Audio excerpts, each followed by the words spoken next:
Good evening. Good evening. I'm Eric Berkey. I'm a member of the Planning Commission. I'll try to turn it's a little awkward, so I'll say hello to everybody behind me. Good evening. Welcome to our November 18th Site Plan Review Committee, SPRC subgroup meeting for the Melwood project. So welcome to folks who came in person, as well as to folks who are joining virtually. Here with my co-chair, Commissioner Jim Lantelmi of the Planning Commission. So tonight we'll be holding a hybrid public meeting, which enables remote electronic participation as legally authorized by the Code of Virginia per the Planning Commission's electronic meeting policy adopted on July 7, 2022. Members of the SPRC subgroup for the Melwood project are participating both here in person and virtually through electronic means. At this time, we will reorient ourselves. I know we've done this before, but we'll do it again through the hybrid environment. So members of the public may attend the meeting here in person, and thank you to those who have done so, but you also may do so electronically through the Microsoft Teams link on the SPRC webpage, the project webpage, or other events calendars. And there's a dial-in phone option for those who want to use it. For those who are joining virtually tonight, for the SPRC members, if you lose internet connectivity, please reconnect by phone. Please keep your phones and devices muted until you're called upon. Turn off sound to any other devices around you to minimize interference. Also, for folks at the table, I will warn you, if you put your cell phone near the microphone, sometimes it does cause static or issues. Commissioner Sarley's laughing because that's happened during many planning commission meetings. So just maybe keep your cell phone on you, or at least away from the mic if it's hot. And I will do my best to check in with Kevin Lamb of planning staff to make sure we're looking out for questions and whatnot, or for folks online. Okay, so for those who are attending using Microsoft Teams, make sure you turn off your video feed. For the chat, just another reminder, the chat is only for individuals who need technical assistance. There will be a point in the meeting where I will ask folks who are attending virtually to add their names in the chat if they want to be listed for public comment. We will take public comment at the end of the meeting. Commissioner Lantelmi and I have talked. While it's not required in the SPRC process, typically, we really want to encourage public comment and for folks to have an opportunity to participate. And so we'll make an estimation towards the end of the meeting, how much time we can allot. We are scheduled to go till 9 o'clock tonight. Given the interest in this project, if we need to go to 9:30, we may, but we will not go past 9:30. So I will let you all know once we get towards that point, kind of where the schedule is. Okay, the Teams chat though, we're not going to use the Teams chat for discussion. So only to sign up for public comment, or if you've got technical issues. If you're participating remotely, virtually, and you're on the SPRC, please keep that video off. And then when you're ready to speak, raise your hand. And when you're called upon to speak, at that point, please turn your video on. If you're participating only by phone without the video option, please just announce your name and the group you're representing, and I will do my best to verbally check in to see if you'd like to be represented. And this will be easy because the way we're going to do it tonight, we're going to go kind of around the table, and I'll go around the folks on the phone. So hopefully that we make sure we recognize them. Public comment I talked about. We're likely going to do 1 to 2 minutes. We'll talk, but we'll make a judgment call. It's important that everybody who does attend, who wants to provide public comment, has an opportunity. So we may have to limit the number of minutes folks have, but that way at least everybody gets an opportunity. Of course, at any moment, at any time, you can provide public comment by email to county staff. Lastly, this is a public forum, and tonight's meeting is being recorded and posted to the county website. And all information associated with tonight's meeting, whether written or spoken, is subject to Virginia Freedom of Information Act requirements. Whew, okay, that was a lot. We're done with that spiel. Okay, so again, so we'll do introductions, and then we will turn it over for presentations. And so the way we're going to format this is we're going to have a presentation, I think, first by staff, and then we're going to have our applicant presentation, and then we're also going to have a presentation from the Aurora Highlands Civic Association. Ms. Snyder is going to provide that presentation. But first, we're going to do introductions. So again, so we're going to do the folks on the SPRC as well as our staff and then applicant team. So my name is Eric Berkey, and I'm the chair of this, or co-chair, and a member of the Planning Commission, and I will turn it to Commissioner Lantelmi. Right, Jim Lantelmi, Planning Commission. Please make sure to turn on your mics when you're speaking, otherwise you won't be heard to anyone online. Okay, Jim Lantelmi, Planning Commission. Kathy Puskar with Walsh Colucci. Doug Cotta, Davis Cotta, Scott Architects. Eric Castle, Crystal City Civic Association. Meg Flores, Transportation Commission. Stacy Meyer, ACA. I don't think this works. Stacy Meyer, Aurora Highlands Civic Association. Temley Peterson, Planning Commission. Leo Sarli, also Planning Commission. Steve Sockwell, representing the Forestry and Natural Resources Commission. Pam Van Hine, Pedestrian Advisory Committee. John Steele, Arlington Ridge Civic Association. Kellen Macbeth, Housing Commission. My name is Tony Striner. I'm with the Planning Commission. And I'm Kevin Lamb with the Planning Division. I'm also joined by a few other staff members behind me. So we have Bryce Johnson with DES Transportation, as well as Matt Pfeiffer with Current Planning as well. Do we have any SPRC members in the audience? Shouldn't be, but I'm just checking. Online, do we have any SPRC members joining online? Yes. Online, we have Karen and Nan.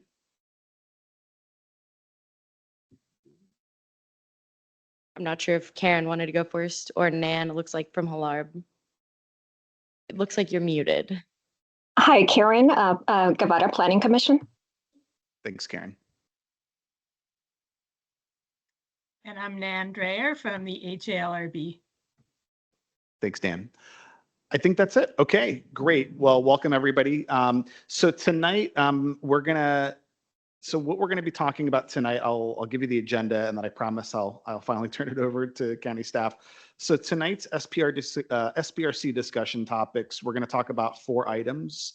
We're gonna talk about land use and density, site design and layout, building height, form and architecture, and then historic preservation. So I'm going to turn it over to county staff. And then, as I said, the applicant has a presentation as well as we have a presentation from the Aurora Highlands Civic Association. So at that point, I'll turn it over to Kevin.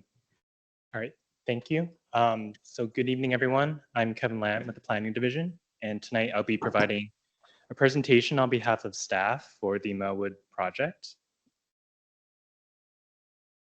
So tonight I'll be providing a brief project overview and outline some of the policy guidance we're working with. I'll then launch into the SPRC discussion topics for tonight. These include land use and density, site design and layout, building height, form and architecture, and historic preservation. And then I'll close by talking about the SPRC process and some next steps. So the 1.9 acre site is located at 750 23rd Street South in the Aurora Highlands neighborhood. It consists of 2 parcels. So parcel A is currently occupied by Melwood, which is housed in the former Nellie Custis School building, as well as its associated parking lot. And then parcel B consists of a portion of Nellie Custis Park. Although the applicant owns parcel B, it has a public park and open space easement over it, and the applicant is not proposing any improvements to this parcel. The site is currently zoned C1 Local Commercial District and R6 One Family Dwelling District. And the applicant is requesting a rezoning to RA 818 Multiple Family Dwelling District for the entire site. The existing general land use plan designation is public for both parcels A and B. The applicant is proposing a GLUP change to low medium residential for parcel A only and retaining public for parcel B. So in terms of policy guidance, we can look to the Melwood GLUP study document, which outlines specific guiding principles and recommendations for potential future redevelopment, under which a GLUP change could be appropriate for this site. So following a public review process in May of this year, the county board accepted the study document and also advertised future public hearings to consider a GLUP amendment from public to low medium residential for parcel A. Overall, the GLUP study document helps guide our review of this proposal, primarily through the recommendations to inform redevelopment. So these GLUP study recommendations provide specific guidance for redevelopment pursuant to various topics. These include, as shown here, that low medium residential is potentially appropriate for parcel A, provided redevelopment is compatible with the surrounding context. The development provides the base affordable housing contribution in addition to on-site committed affordable units. In terms of historic preservation, the development should consider retention or interpretation of the original 1923 school building facade and/or portion of the building in situ, or if necessary, located closer to the sidewalk.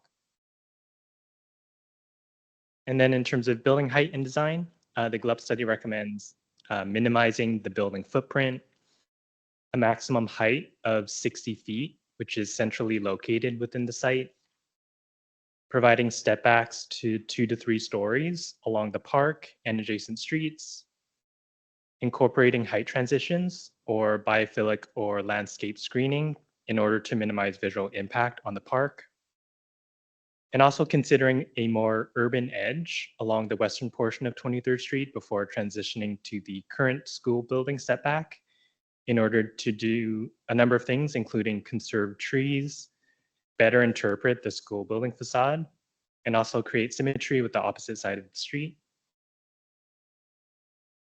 And then under transportation, recommendations include improving sidewalks and streetscapes to meet county standards, consider upgrading nearby crosswalks and bus stops, locating parking underground with parking and loading entrances appropriately screened, conducting a multimodal traffic assessment to study potential traffic and parking impacts. And lastly, in terms of the environment, encourage participation in the county's Green Building Incentive Program, prioritizing biophilia, sustainability, and also meeting a tree canopy coverage goal of 25%. To the extent possible, conserving existing mature trees, particularly in the northeast corner of the site, providing a vegetated green buffer with the park and adjacent properties, and then lastly, employing best stormwater management practices. So kind of pertinent to tonight's discussion, it's important to keep these recommendations in mind as we review the various aspects of the proposal, starting with land use and density. So the mixed use building includes around 154,000 square feet of total gross floor area, including around 18,000 square feet of institutional GFA for Melwood.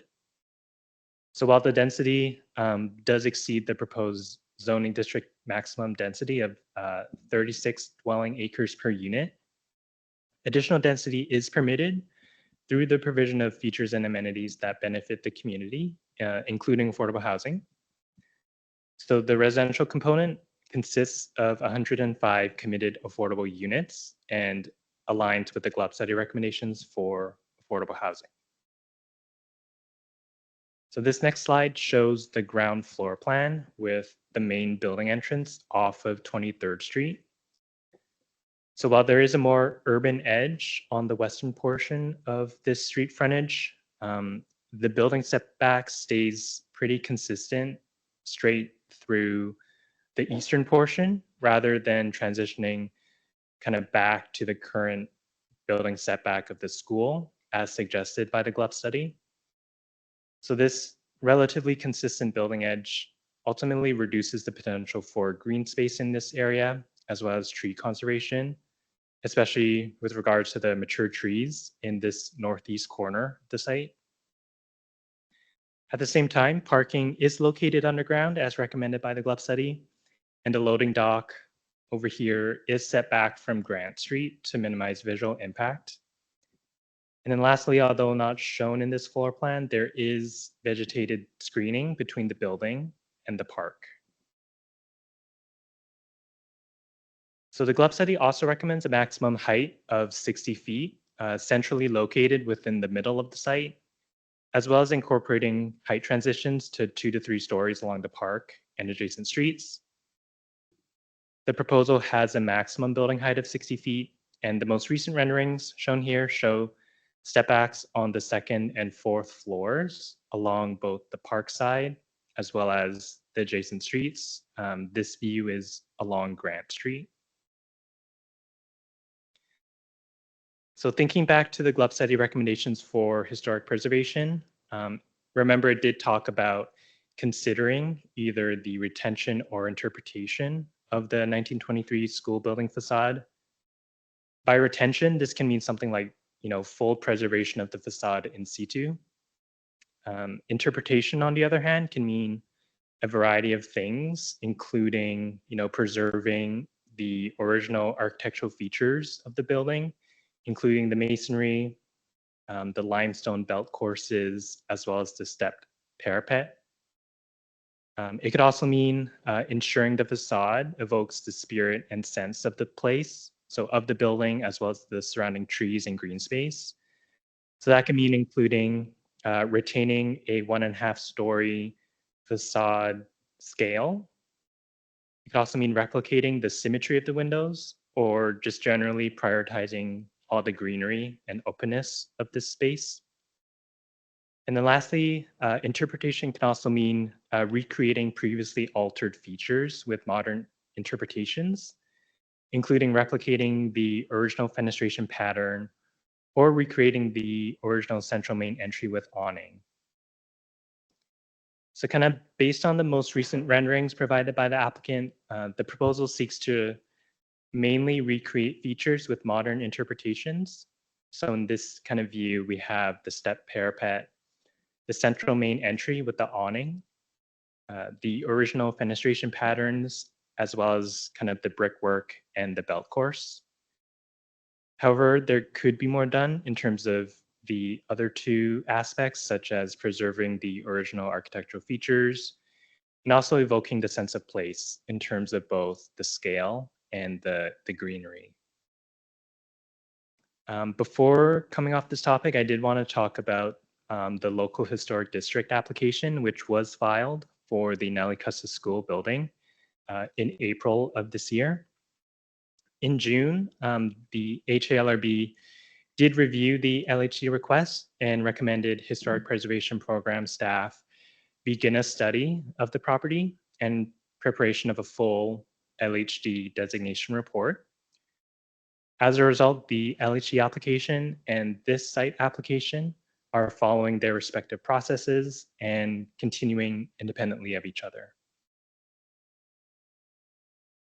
So staff held an online engagement opportunity last month, which garnered 219 participants and over 1,100 comments. In terms of tonight's SPRC discussion topics, many expressed strong opposition to the proposed density and building height, as they believe it will overwhelm the community and negatively impact things such as neighborhood character and local infrastructure. At the same time, some expressed belief that the building height and incorporation of step backs are consistent with the GLUB study recommendations. Many believe the site layout is generally appropriate, as the building footprint provides a reduced setback on 23rd Street and then a more generous setback with the park. However, feedback was mixed on historic preservation, with some advocating for preservation, while others do not. So a summary of the responses has been posted to the project webpage, which goes into more depth for each of the topic areas. We also conducted our typical community outreach to relevant groups and promotion methods through county channels. And then lastly, tonight's SPRC meeting will be followed by the second SPRC meeting scheduled for December 19th. And we'll cover the following topics listed here. The public review process will then move towards the commission and county board meetings in the February timeframe. So that concludes staff's presentation. Great. Appreciate that. All right. Up next is our presentation from the applicant. Thank you, and thank you very much for having us here this evening. Once again, my name is Kathy Puskar with Walsh Colucci, and I'm here on behalf of the applicants, Melwood and Wesley Housing, and I have Doug Carter with me who will get into the architecture. I really want to thank everyone who came out for the site tour today. We had a really good turnout, and in fact, of course, as you can tell from the level of engagement online, we've had a phenomenal amount of input throughout this process, going all the way back to the GLUP study up until now. And so our job is to now take the GLUP study principles and the feedback we've received and incorporate them into the property and into the project to hopefully come up with a project that everyone can be proud of. Although I know we can't always arrive at consensus with everyone, we do our best to try and be responsive. Next slide. So Wesley Housing, as I mentioned, is teaming up with Melwood. We don't have to belabor this. We know that Wesley Housing is an excellent affordable housing provider in the region. In fact, they are having their 50th anniversary celebration this week, and they have partnered up with Melwood Housing, with Melwood. And Melwood is on the site, and they're very fortunate to own this property and are leveraging it to create and fulfill their vision as a world that fully includes people with disabilities. They have on-site programs, as you see here, but the unique thing about joining with Wesley Housing is to create a fully accessible building and continue to serve their clientele that they serve today right on site. Next. One of the things we need to touch on before we move through the presentation to help people really understand what we're trying to achieve here and how unique it is. The whole building will be built according to Kelsey standards, and those Kelsey standards ensure accessibility for all of the people who may be living in this building. And what that means is we have wider hallways, wider corridors. We have accessible bathrooms. You can see the turning radiuses. You can see the wider hallways at 4 feet 6 inches, 6 feet 2 inches. Those are all greater widths than you would find in a typical multifamily project, which not only makes it kind of a challenge kind of fitting the program in the building, but it also makes it more expensive. But this is something that Melwood and Wesley Housing are committed to really take advantage of this unique opportunity on this property. And so that is just an example. So if you're coming down a hallway and you're in a wheelchair and your neighbor's in a wheelchair, you can pass each other without someone having to stop, turn, make it awkward to get by. And so this is incorporated throughout the building. This is in the presentation that's online. So I'm not going to read through every single one of those elements, but please take the opportunity to look at it because it drives our design from the inside out. On the next page, you can see the previous layout and the proposed layout. We had already made changes before we went to the online engagement to really respond to a lot of community comments we heard about making sure we kept that building away from the park. And in fact, we're holding the building line, as people saw on the walking tour, with the right at the line of the building today relative to the park. So what that remains in the future is a lot of removal of asphalt surface parking lot and putting in a green buffer there where we have supplemented the plantings both to our west, adjacent to our neighbors, and adjacent to Nellie Custis Park. You'll see parcel B there. That is part of this application property. It is part of the property that was swapped with the county, with Melwood's predecessor back in 1981. And that deed said that that land could be incorporated in a redevelopment proposal for purposes of density and layout and other reasons such as tree canopy, but it has to remain a park and it will remain a park. I also want to point out that the original deed in 1921 did not restrict the land to a school use, but to the extent that it did, if that is how it would be interpreted, that deed also says that all restrictions in that deed expired on January 1st, 1940. So that is not a restriction on the property. Moving to the layout of the property, what you can see on this is we do have our garage entrance off of 23rd Street and our loading off of Grant Street, taking the highest volume of traffic and putting that on 23rd Street and putting the loading, which is infrequent. It's trash and it's move-in, move-outs for the 105 units.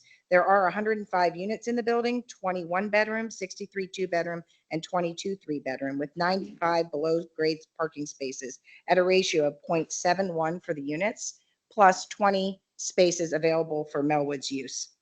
You'll also see on South Grant Street where the road kind of dips in a little bit, and that is based on aerial access requirements for the fire department, as is the turnaround little leg that comes towards the park. That is really so that if a fire truck needs to come into the property, they can adequately turn around. Let's move up the building. We've talked about how the building is set back at the ground level. I wanted to make one point. I know that Kevin spoke to the fact that it appears that there's a straight building line all the way across the property. That in fact is not the case, but it is kind of confusing because in the new exhibit, we show that ground level courtyard in kind of a white hardscape color. If you look on the left, you can see the building comes back, there's green space, and then it goes back out. We have further pulled the building back. We now have a step back at the corner on South Grant Street of 8 feet that is both at the second level on 23rd Street and on Grant Street. But that space in the middle of that courtyard is actually at grade to provide relief and a courtyard experience along 23rd Street. And then at the rear of the building, you can see how we further articulated the units to really try and break down the mass and scale of the building through articulation, which you also see along South Grant Street. Going to the 4th floor, we have an additional step back. It's an 8-foot step back at the 4th floor along South Grant Street. So you'll see the building at a straight line pushing back to 8 feet there. And we continue to have the other step backs that we had in our previous iteration. Moving to the school and the historic preservation, this is a slide many have seen before of the development of this building over time. It has been changed numerous times, and as we saw when we walked the property today, not much of the original fabric remains. Next. And more particularly in these pictures on the top left, you can see the original school in the 1920s. And then you can see down below how that has been changed. There has been a new addition. So what we have done is we do have, because there's not a lot of historic fabric left, and because we have below grade parking, and because we are building a building to Kelsey standards that adds additional costs, we are proposing to demolish the entire building, which will allow us to provide that below grade parking. But we do understand the importance of the history of the Nellie Custis School. And so we are proposing to interpret that through our architectural design. And so I'm going to turn it over to Doug Carter now to talk about that architecture and quickly walk around the building to help you understand the changes we've made in terms of the architecture. Okay, thanks, Kathy. Doug Carter, Davis Scott Architects. I've been told by Kathy I've got to bring my loud voice tonight, and so I'll bring my loud voice and the microphone. So yeah, every project is unique. And so we have to absorb the comments that come back from the community, from the site plan review committee, from the county staff, and try and step in between all of those demands and reach a point where we can keep the maximum number of people comfortable at all times. What you're looking at on the screen is actually the 23rd Street elevation. And these are flat elevations. You've seen some perspectives. We'll show you more in a minute. But at the top was where we were as we started.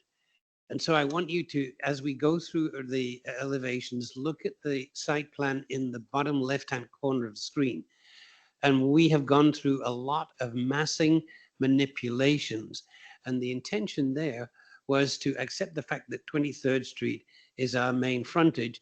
But if you look at the massing in the bottom left-hand corner, you'll see we've made maximum efforts to project just the smallest portion of the west elevation, of the south elevation, and of the east elevation to South Grant Street.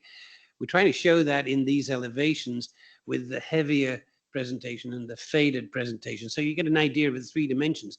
It's better seen on the perspectives. But what we've done since our original presentation is really, I think, taken a lot of measures to reduce the visual impact of the building. That we've done in several different ways. We've changed the colors, and we changed the colors deliberately to actually, I don't know who has the pointer, but can point to the middle, to slightly to the left of center on the elevation. That is the portion of the building that we are really dedicating to the interpretation of the spirit of the Nellie Custis School.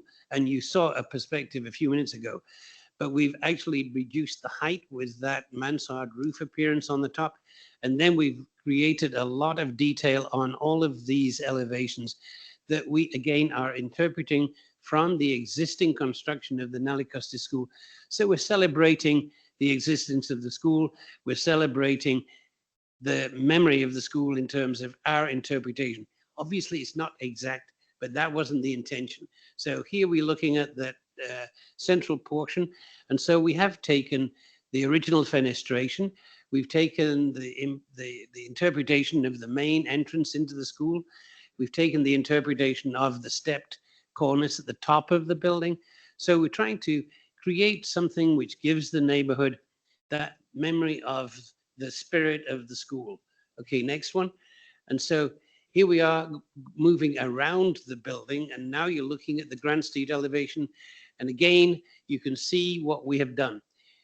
On 23rd Street, we've got one scale, which is more to the presentation as the main traffic route going by, and it's larger massing elements. As we turn the corner onto Grand Street, we know we're in a neighborhood, and we know that we've got smaller scale houses, and we have broken the scale of this building down so it doesn't impose itself on the neighbor. It feels more like a group of residential buildings. So that is on the Grand Street. Now we've moved around to the south. And so you heard Kathy talking about the 2-story and the 4-story step backs. Again, the perspective will show it better than the elevations. But again, the use of color, the use of materials, and the use of detailing to make it feel like it has empathy with its environment, which we think is one of the most important things we can do. And then lastly, to the west elevation. And so that then is where you see the 2-story courtyard that is coming out to the right to the Nellis Custis Park, parcel B. And then if we go to the perspectives quickly, these perspectives are on 23rd Street. And you can see on the right where that big recess is. The facade is not flat. It is well articulated, and that central portion, that Nellie Custis interpretation, is set back even further from the main face of the building. Going around the corner onto, well, that's looking to the east on, and you can see the church and its relationship. And I think its relationship to the church is entirely appropriate across both sides of South Grand Street. And we are again showing here the residential articulation of the building, so it feels like it belongs, feels like it's got empathy with its surroundings. And lastly, looking at the project from next, here we're looking at the southeast corner, and again you can see the multiple step backs and setbacks that we've achieved while we've articulated the building, while still fulfilling the functional needs of the Melwood Wesley housing. And then lastly, along the south face, these are perspectives on the across the Nellie Custis Park. And so you can see once again the change from the previous to the current in terms of how we've increased the detailing, increased the setbacks, step backs, so that it feels again comfortable with the neighborhood. Thank you. And thank you. That's the end of our presentation. We have worked hard since the first time we've had the meetings in our first submission to really try and be responsive to the comments that we've received. We've continued to digest comments, and we look forward to getting your comments this evening. So thank you. Thanks, Kathy. All right, real quick, if everybody could take their phones and put them in their pockets or pocketbooks or book bags, we're getting a little bit of interference if you're at the table. And then be a friend. If you are sharing a mic, just share the mic, but let's just make sure we're speaking clearly so folks online can hear us. Okay, great. So we got the staff presentation and the applicant presentation. So Stacy, yep, we're pulling that up. This one works.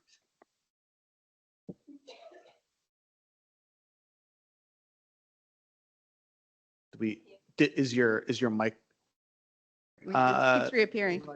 Hi. All right, go ahead. Okay. Yep. Hi, I'm Stacy Meyer from Aurora Highlands Civic Association. We're the neighborhood association that is immediately adjacent and around Nellie Custis School and the Melwood project.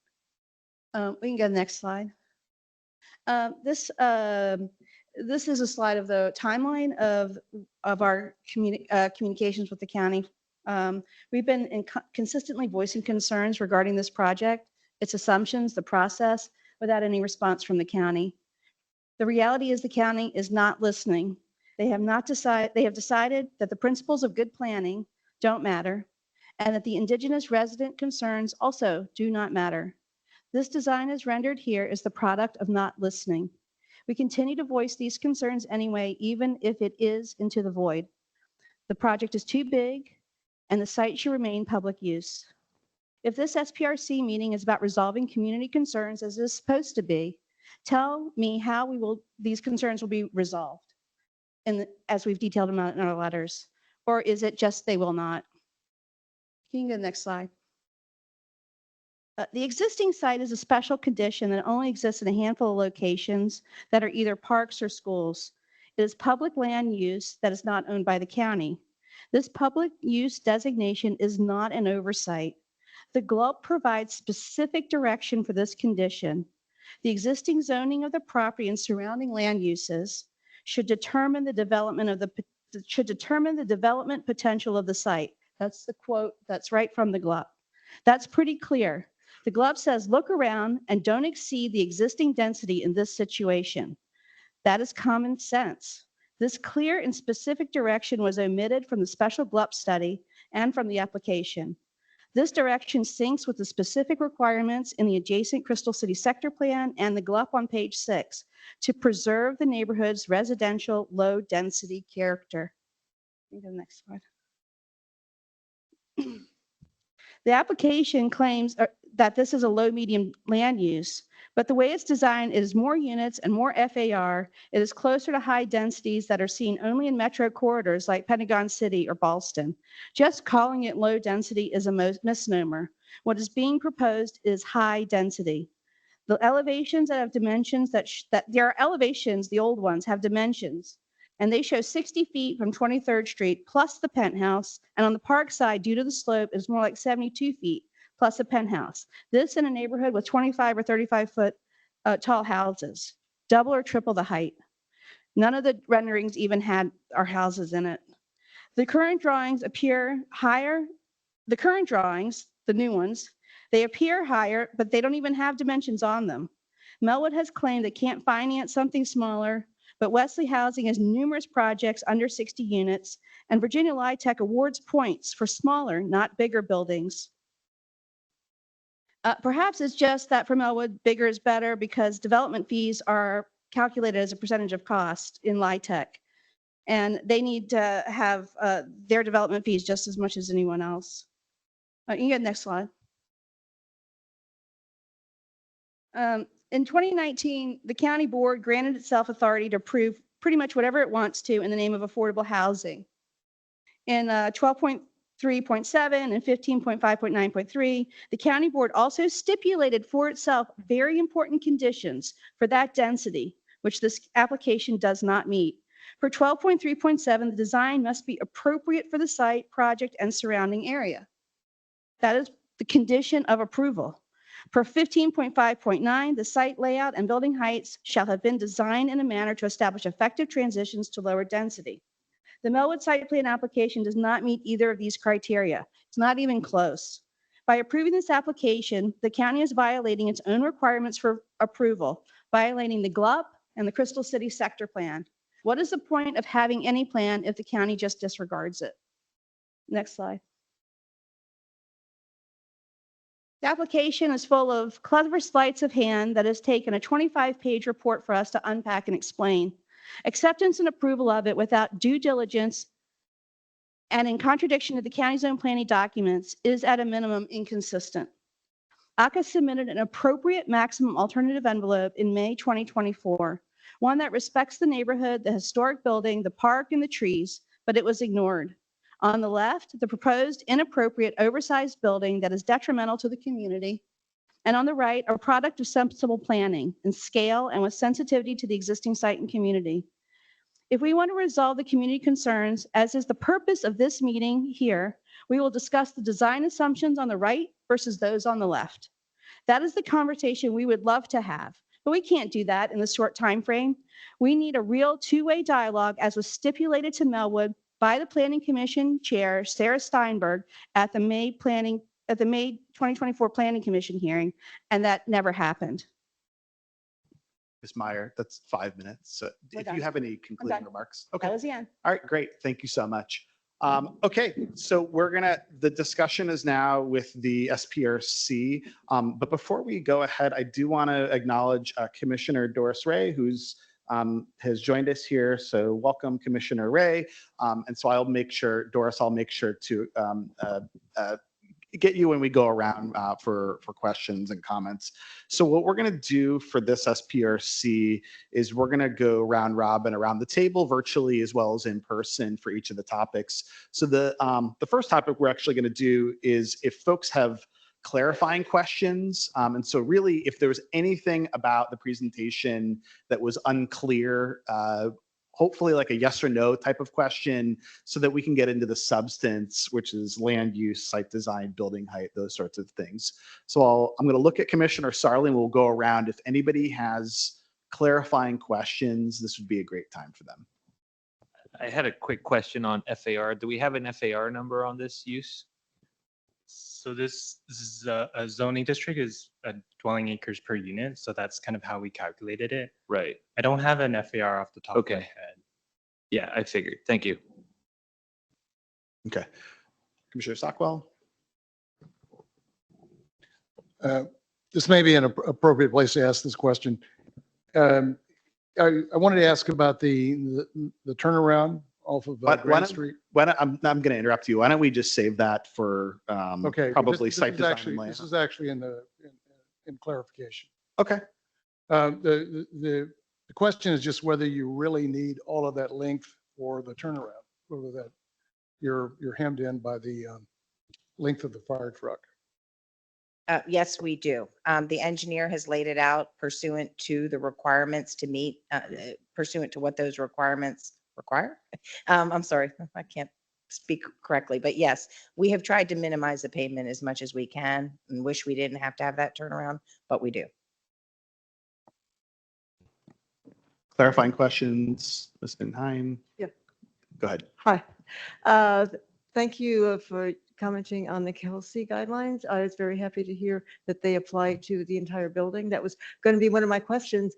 But then my follow-up question is, if the entire building follows the Kelsey guidelines and it's all accessible, how do you have only 30% accessible apartments? If they're, sounds like they're all accessible.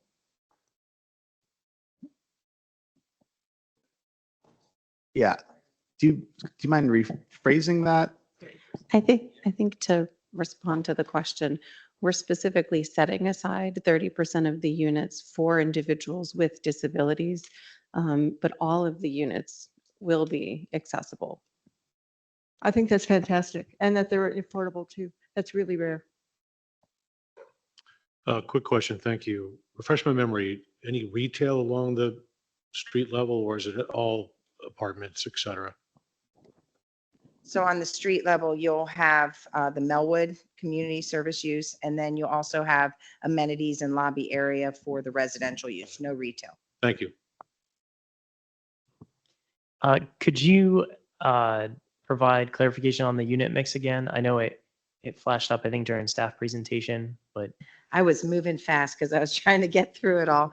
You knew that I had a timer on. I was trying. 21 bedroom units, 63 2-bedroom units, and 22 3-bedroom units. thank you.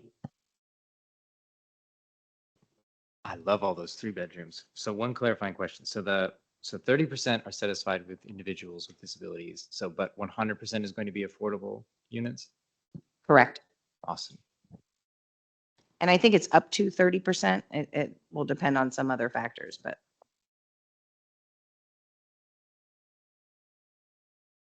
Doris, do you have any clarifying questions? Yes. Do I need a mic or am I? Yes, it's right in front of you. Yeah, okay. So, again, on the accessibility, accessible units, did I get this right that there are a total of 105 units in the whole building, residential? Correct. And so it's 30% will be designated for persons with disabilities, but if I read things correctly, some of that might be supportive housing, some of it might be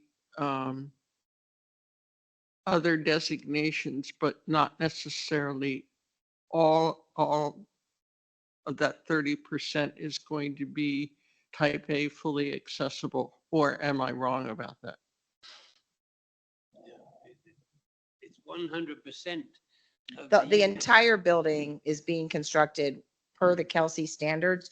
So every single unit and the entire building is built bigger. So you're going to have wider corridors. You're going to have wider unit entrances. You're going to have roll-in showers, adaptable kitchen design, open plan living areas, enhanced storage solutions, which has accessible shelving and pull-out drawers, soundproofing enhancements, energy efficient appliances, natural light maximization, and smart home integration. So there's a number of things that the Kelsey standards require that will be implemented throughout the entire building and in the units.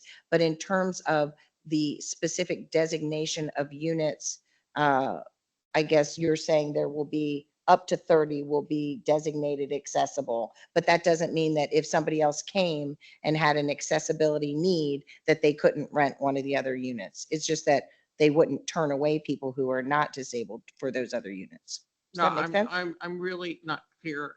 I'm not getting clarity, which is, what I'm asking is, did you say that 100% of all the units in the building were going to have rolling showers?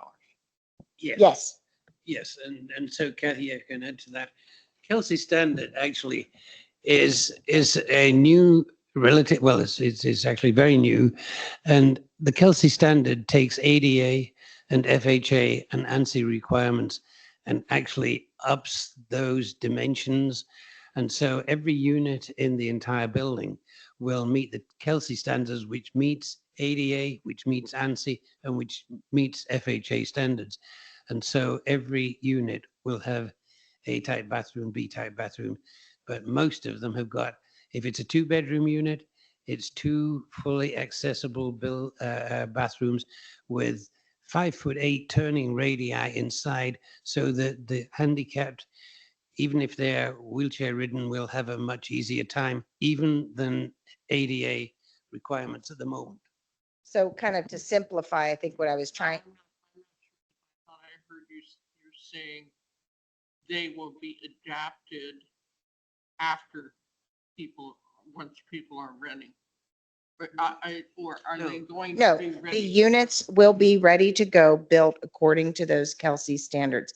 I think what I am saying is, or what Larissa was trying to say is, up to 30% of the units will be reserved for accessibility. In other words, people with disabilities will have access to those units.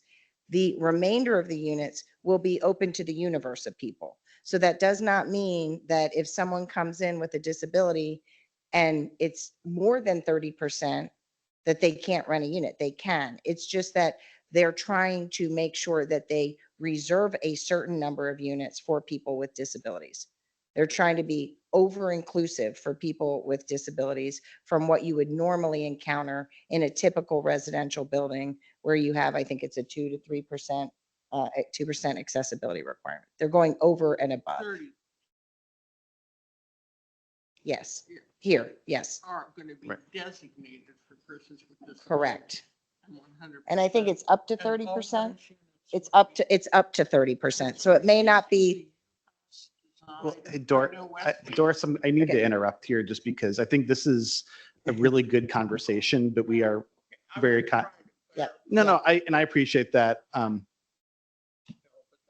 and Yeah. I do want to say up to 30%. I think they're, Common area.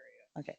Right. So they're still going through kind of the LIHTC process, and there is some balancing that needs to be done. The goal is to preserve up to that amount. And I think we'll have that actual number farther on down the line, but that is the desire and the goal. I know of Melwood and Wesley Housing, if it can be achieved and meet all the other many requirements, but the entire building will be built according to these Kelsey standards. Okay, great. All right, let's go fast. You don't have to make a clarifying question, by the way. You can pass. Are there any other clarifying questions?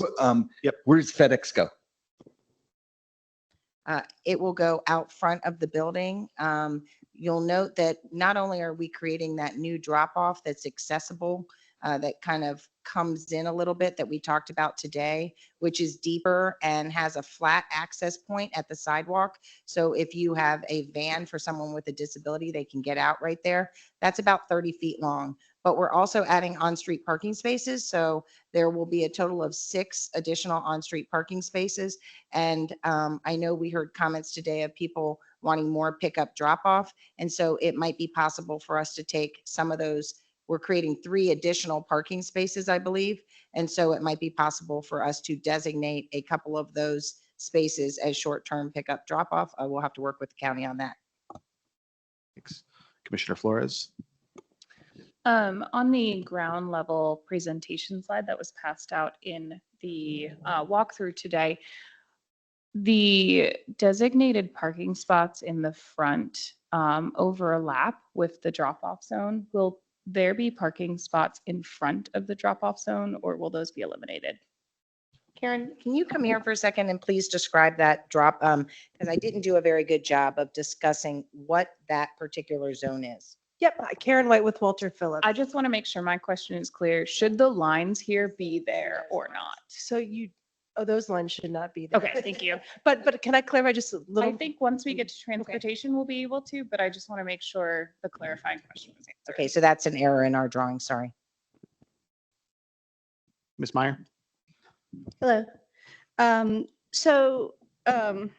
Two things, 2 questions. One is, why are there no dimensions on the current elevations? And the second, and if there were dimensions, what would they be? It looks like it's maybe gotten bigger, taller. And the second question is, why are we just looking at renderings when in today's technology, we can do a photo simulation of the view from the park? In our comments, we would like to see, we put a wire diagram in showing the view from the park, and that would at least show it to the real scale. And also, why are there no drawings that show the scale of the neighborhood in relationship to the proposed development?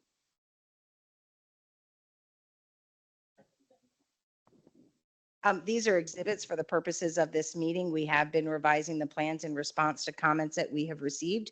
We will be resubmitting a 4.1 package to the county toward the end of November. I think we're feverishly working on that. And those plans will have all the information and all the details that are typically associated with the 4.1 site plan. There are some dimensions on these exhibits, though, to show you the 60-foot height. So it's not that there are no dimensions. It just may be that there aren't the amount of dimensions. It's the new drawing. I'm looking at the new drawing. There's the current, and then there's the previous. Right? Oh, I see what you're saying. And you want the heights on the, yeah. That's because we were trying to get them revised for tonight's meeting. Okay, thank you. Commissioner Peterson. Yes, 2 quick questions for the building architecture, what materials are being used? And then for historic preservation, is it possible to donate the brick materials for reuse or recycling by other builders? I think as to that second question, we can certainly take a look at that, and I can come back with an answer at the next SPRC. I don't know what all that involves, so I want to be careful about my answer. And then could you tell me your first question again? What materials are being used? Well, I hope the elevations show that we're doing a lot of masonry on 23rd Street and then going around the corner. But we'll probably be using a combination of masonry and cementitious board, which is a pretty durable, non-water damageable cementitious board that is, I think you see very common in today's residential construction, but we're at an early stage yet. And so we will give you more details as we move forward. So it's masonry and fiber. Masonry and fiber. Already board. Yeah. Okay, great. Do folks online have any clarifying questions? If so, go ahead and raise your hand and turn your video on. It looks like no. Okay, so we're going to move ahead to land use and density. So I'm actually going to switch things up.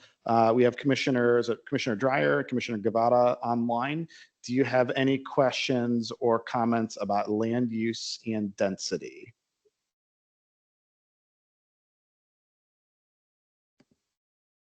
Not seeing any hands.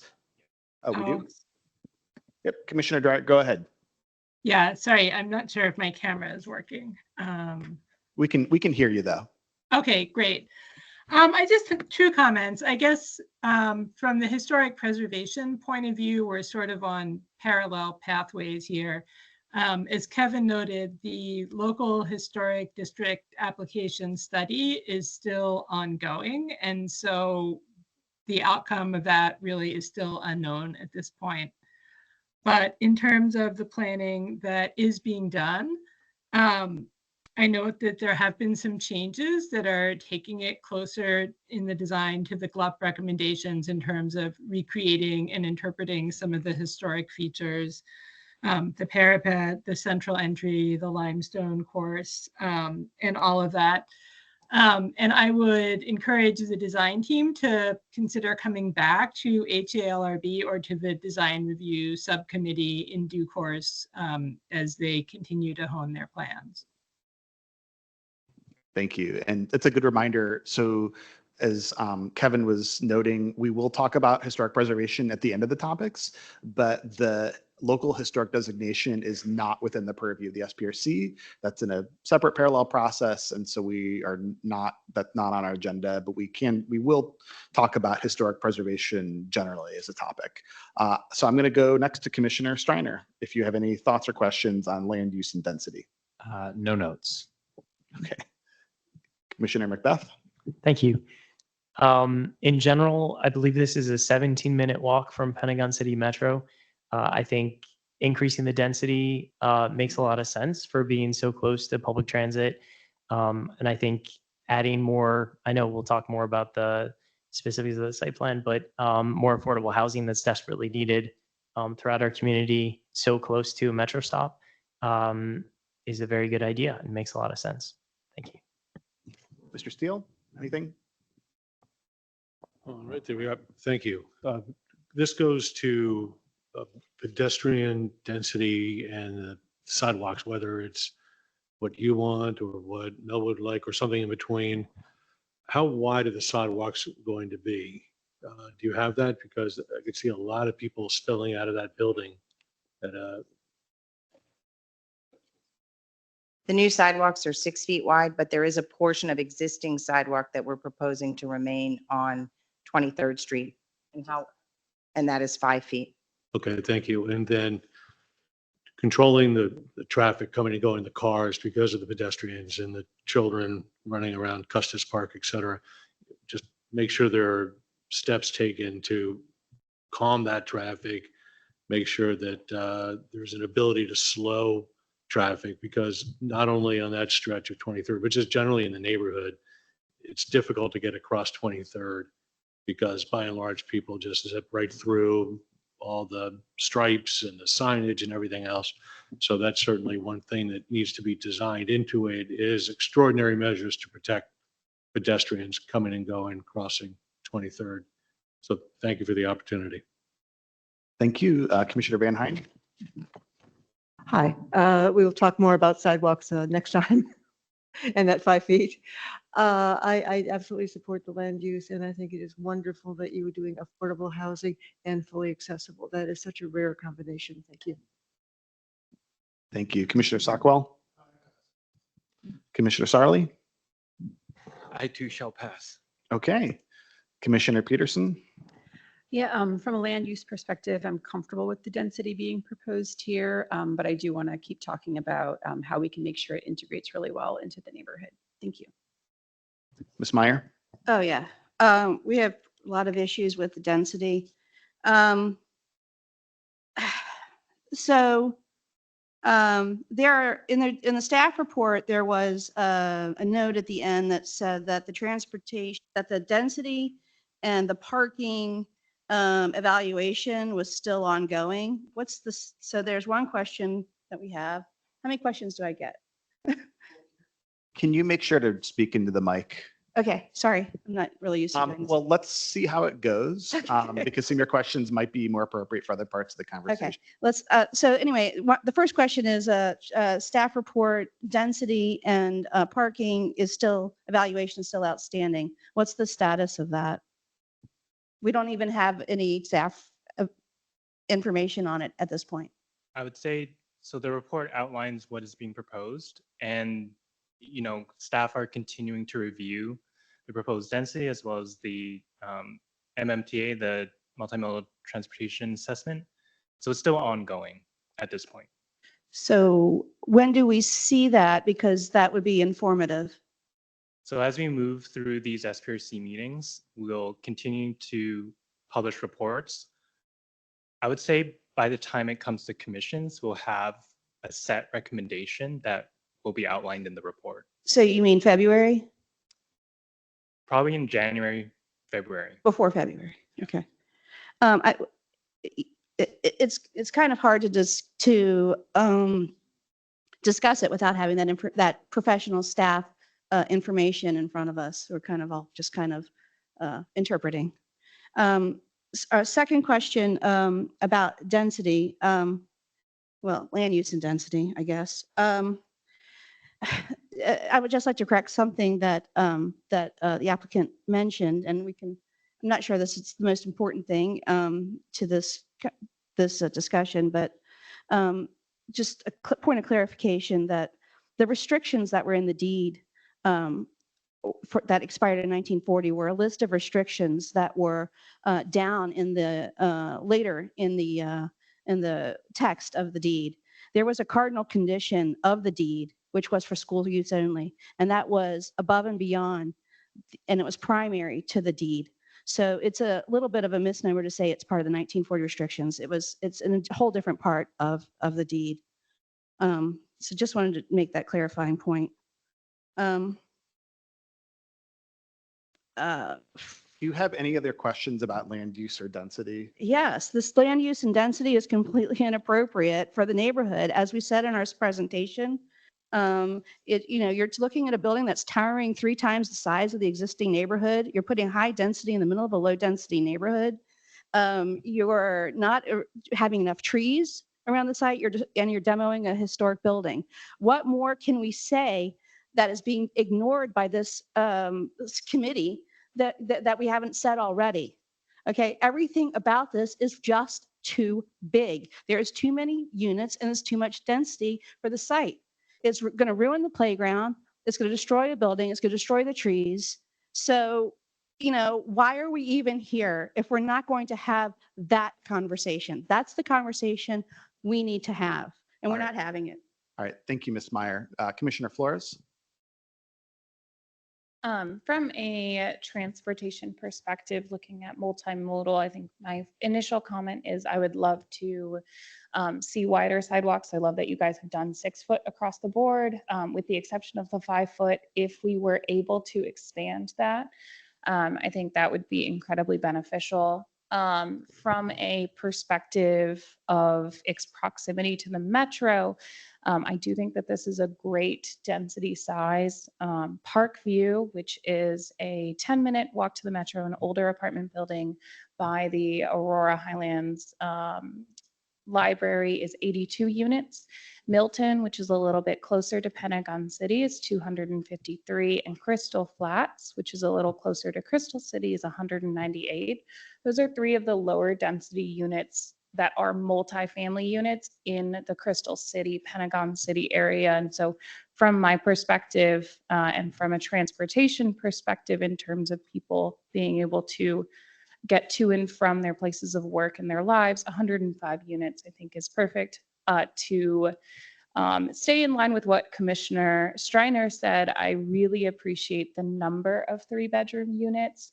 While I am a transportation commissioner, I am also a mother, and I live in a 3-bedroom unit. And I know I myself and a few other commissioners across Arlington County live in 3-bedroom units. So just want to state my appreciation for your consideration of 20%.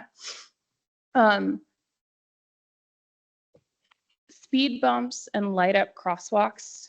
I'm going to stop you there. So we'll talk about transportation specifically. Thank you. In You're meeting getting 2. me off track. I appreciate that. That was it then. I added them under land use and density and I should have moved them. Yeah, so just an update, just to remind folks, we'll do project updates, transportation, open space and landscaping, and green building and sustainability questions in the next meeting. Mr. Castle? I don't have anything on land use and density. I do have on site design and layout. Perfect. I will get you when we get to that topic. Okay. Doris, do you have any questions about land use and density?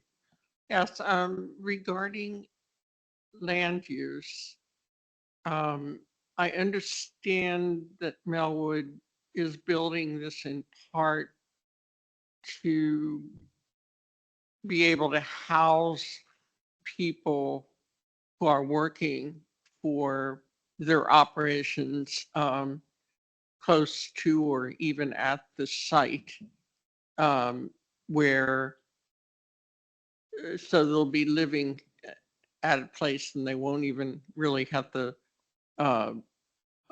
utilize transportation, get back and forth from work to work.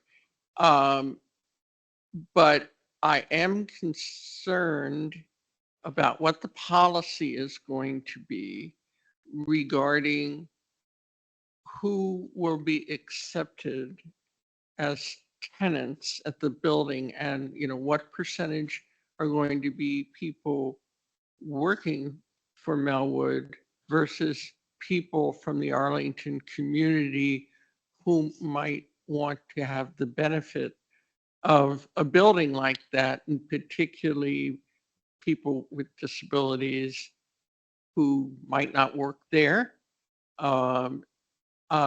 people with disabilities and seniors who need accessible units and can't find them anyplace else because the building code requires so few type A units, for example.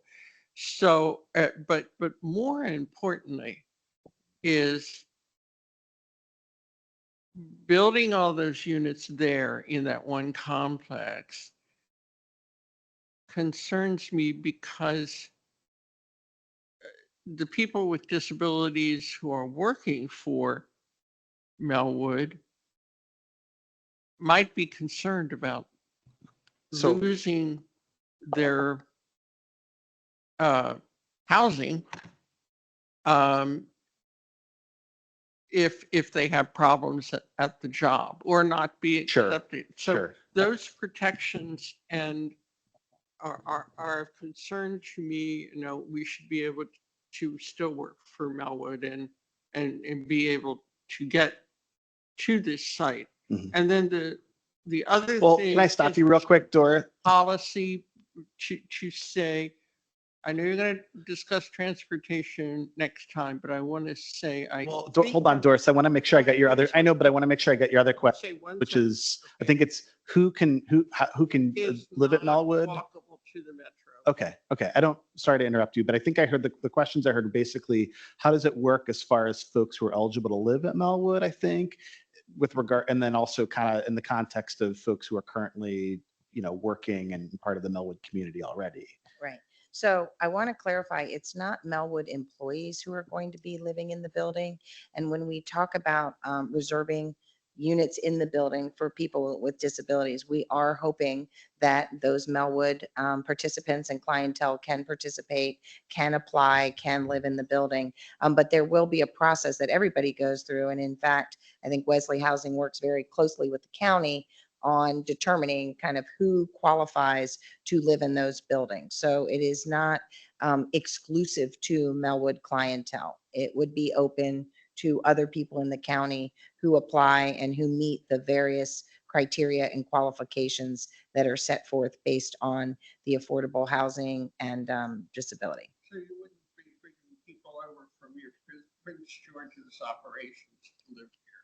I think people will be able to apply to live here, but we don't get to hand select and kind of put people in units, right? They have to go through the process just like everybody else. So Arlingtonians would have that same opportunity. All right, thank you, Doris. Commissioner Lynn, tell me. I'll pass. Okay. I have a quick question, then I'll make a comment, and then we'll move on. So my question, forgive me, I think I've asked this before, Kathy, but so in the presentation, you had talked about using the parcel, is it parcel B? That's not actually going to be part of the redevelopment, but it's being used for the density calculations. Is that typical? I'm not as familiar with kind of this approach. So this is something that is set out specifically in the deed that created the land swap between the county and the predecessor to Melwood. And so the county got a very sweet parcel in Ballston, and got a lot of development over in Ballston. And that deed indicated that this parcel would have to be reserved for use as a public park in perpetuity, but that the density rights associated with that parcel could be used toward the redevelopment of the overall property. So when we count the trees on that property in our tree canopy coverage requirements, we are allowed to do that pursuant to the language in the deed. So it is a specific call out in that deed as to how that parcel can be used. Is that typical? I mean, anybody has the right to transfer land and put restrictions on it, right? Deed restrictions or covenants about how property is used. Like this property has a building restriction line. We can't violate that building restriction line because it was part of the overall covenants on the overall subdivision. So I don't know where else in the county this type of land swap has occurred or what the restrictions and requirements are on other parcels. But the deed specific to this particular piece of land, that's what it says. Sure, that makes sense. All right, my quick comment, and then we'll move on to site design is I really appreciate like the comments and what folks have submitted. A lot of folks have submitted things. We had like maybe 50 people show up to the walking tour today. Very large turnout. I mean, I don't remember a turnout being that strong, and we certainly got a lot of online engagement. So I know we're going to talk more about site design, and folks have thoughts about height. You know, one of the things that I'm thinking about, so I served on the Housing Commission with Commissioner Macbeth here, right? And so one of the things I'm always kind of thinking about on the Planning Commission is our housing and our affordable housing opportunities here. And I'll be honest, I'm very concerned about the next 5, 7, 10 years. I thought it was hard in 2016 when I joined the Housing Commission to build affordable housing, and kind of what I learned, it's like way harder now with the cost of materials, interest rates, the environment, but also we have a lot of providers looking outside of Arlington County for opportunities. And so my view is we have to take concerns seriously every time we're thinking about redevelopment and infill. But on the other hand, redevelopment of our community centers, churches, things like that are definitely a tool in the toolbox that we cannot neglect. We got to look at seriously. So I think this is a real serious opportunity, and obviously getting the details right is kind of why we're here. But I think this is the type of project kind of in principle we absolutely need to be pursuing if we're going to be true to our word when it comes to affordable housing. So that said, we're going to do site design and layout. So I'm going to keep flipping things around, right? So we're not doing the same order each time. So I'm going to look at Commissioner Peterson. I'm going to pick on you, Tenley. So if you have any questions or comments regarding site design and layout. Yeah, sure. So of course, I like the underground garage. I do just want to say when we probably talk about it more at our next meeting, I'd love to see more about the green buffer. I want that to be really substantial, not just because we discussed it during our LRPC meetings, but also to honor our biophilic cities commitment.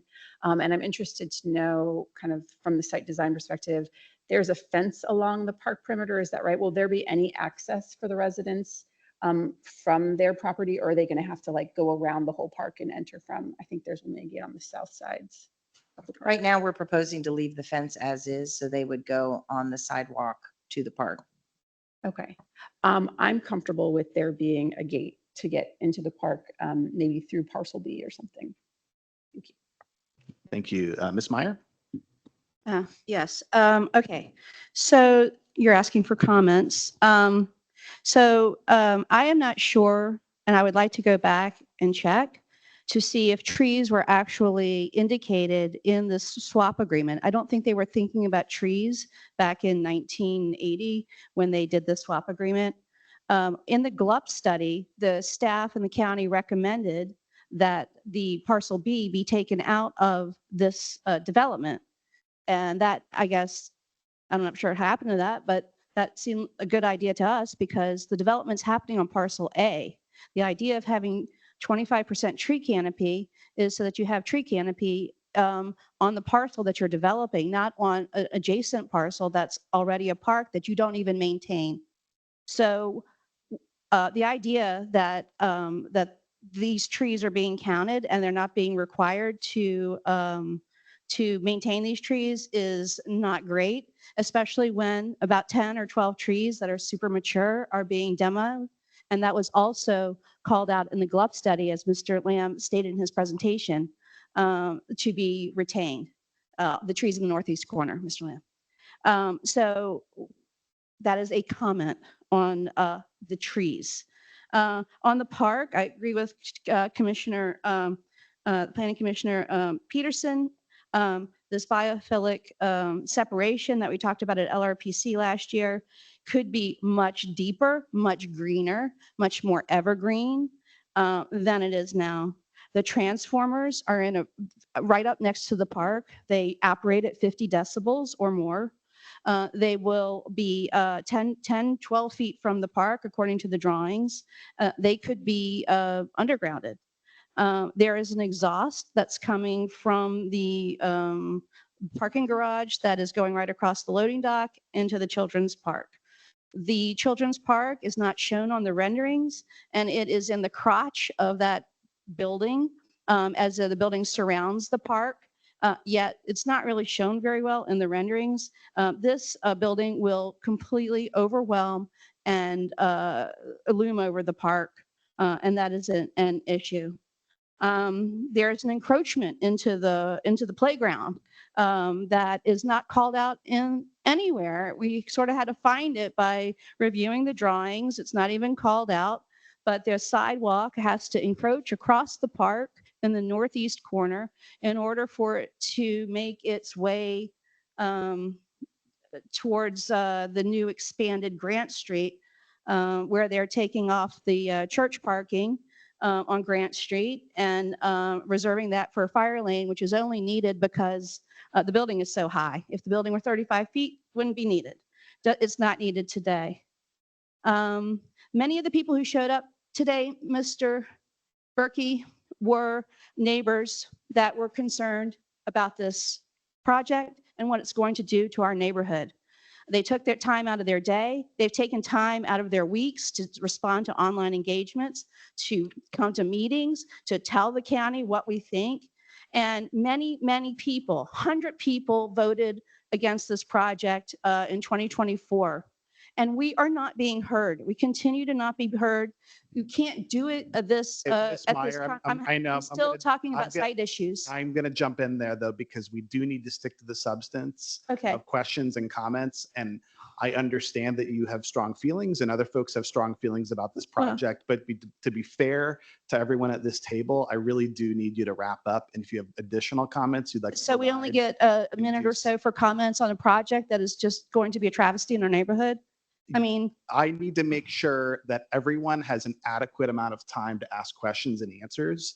If you'd like site to design. provide, excuse me, I'm speaking. Okay. If you would like to provide additional comments, you may do so offline. You can email staff at any time. Thank you. Commissioner Flores. I have a few questions and a few comments.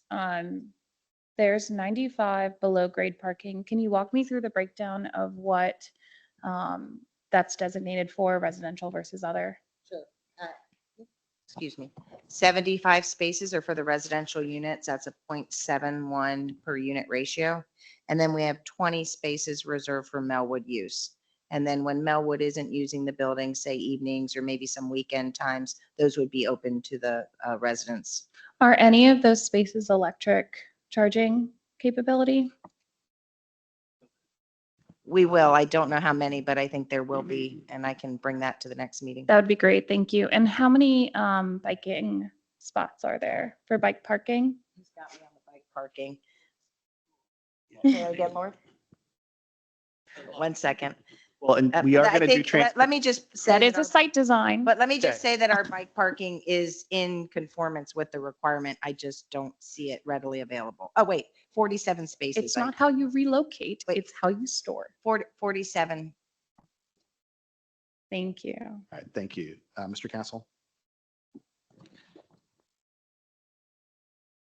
Sure. Thank you. My concern is about the deliveries and the pickup and drop off. There's going to be 3 different groups. There's going to be residents and guests. There's FedEx and Amazon and all that. And then there's other deliveries like Domino's and everything else that you get in a residential building. With 2 parking spaces in the front for all those vehicles and coming in and out, I don't think that's even close to being correct. I'd strongly ask, or at least consider a couple of things. One, you could try to make the FedEx come through the loading dock and have special entrance for FedEx or other deliveries in the back. I think that would help out if you don't want to expand the front. I'm very concerned about the FedEx drivers parking, double parking, covering some of the road.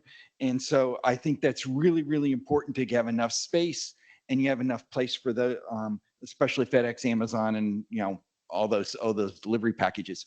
It's also important because in the meeting this afternoon, you mentioned that the building itself is going to get most of its deliveries via packages.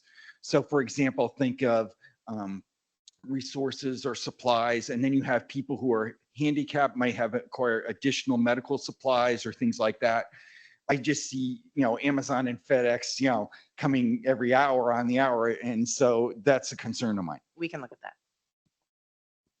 Doris, do you have any questions regarding site design? Yeah, I just wanted to ask whether the pathways throughout the property that particularly relate to the residential building and all, what their dimensions will be in terms of width particularly, and what kind of I get the impression from having been over there many times that it's not really hilly, so slope isn't necessarily a problem, but how the pathways and such out to, in the route to and from the entrances to public transportation, are they going to be, is accessibility going to be improved at and on the property with safety mechanisms for pedestrians if they walk through any kind of parking area there that for pedestrians, people rolling or walking? And then I wanted to ask whether the standard site plan convention on the entrances will be in place, with the main entrance being accessible and having automatic openers, as well as any underground garage entrances into the building, so it's still a pathway, So that's the kind of thing. And also, I'm wondering about, the features that will make it more residential in design and essence for the people who are living there, rather than being like a commercial property, since the building is going to have both kinds of things in it. And Hey, Doris, it's so me. that's I'm gonna stop you there because I think I counted 3 questions. I think there are 2 related to accessibility around the site. Correct. And I'm going to have Karen White, our engineer, speak to accessibility around the site, and in particular, that drop-off zone at the front and any access around the building.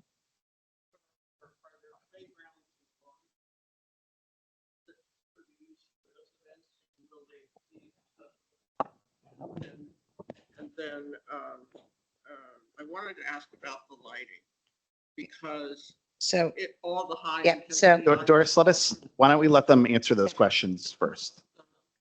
Dor- Intensity lighting is blinding to blind people. All I can say is it's terrible and even to many. So what we are doing in the building, one of those Kelsey standards is natural light maximization. So that results in having larger windows that will increase daylight. Okay, you mean site lighting around the building? So there will be site lighting around the building. We will have some green area at the front of the building, in the back of the building. There's also a courtyard on the second story that will be accessible for use by everyone. And that's really the main kind of outdoor amenity space for the residents and Melwood clientele on that second floor. There will be some space at the ground floor that will be accessible. And then Karen's going to talk to you about the access around the site and that drop-off pickup zone. Okay, so at the main lobby entrance, right in the front on 23rd, when you walk out that main door, the pathway is 12 feet wide, which takes you to the 6-foot public sidewalk. So you're coming out facing north, then the sidewalk 6 feet wide is running east-west. And then actually, if you walked straight ahead, you'd go to that passenger loading zone, which is an accessible drop-off area. So that's right in front of the main lobby. As I said, all the new public sidewalks are 6 feet wide around the site. There is an existing 5-foot wide sidewalk we're showing to remain next to some existing street trees. And there's one other entrance, residential entrance on the west side of the building that does have a 5-foot wide sidewalk leading to that. How that works. Okay. So how it's really going to be in line with the rest of the parallel parking on the street. So you'll see a typical row of parking, but for about 40 feet. So for about 40 lengths of that parallel parking space, there will be a flush area next to it. That will be the same asphalt elevation. So then if someone is in getting out of their car, if they're in a wheelchair, they can get right onto that same elevation, that same plane, and then they would take the accessible ramp up to the public sidewalk. So think of it like in a parking lot where you have a parking space with the striped area next to it. That's really what you have on the street. The striped areas on the inside away from the travel lanes. Thank you. Thank you. All right, I'm gonna keep moving to Commissioner Lantelny. Yeah, I have a couple of questions. Who owns the fence along between the park and the site? That wooden fence? We think the county owns it. Okay. But we're not sure.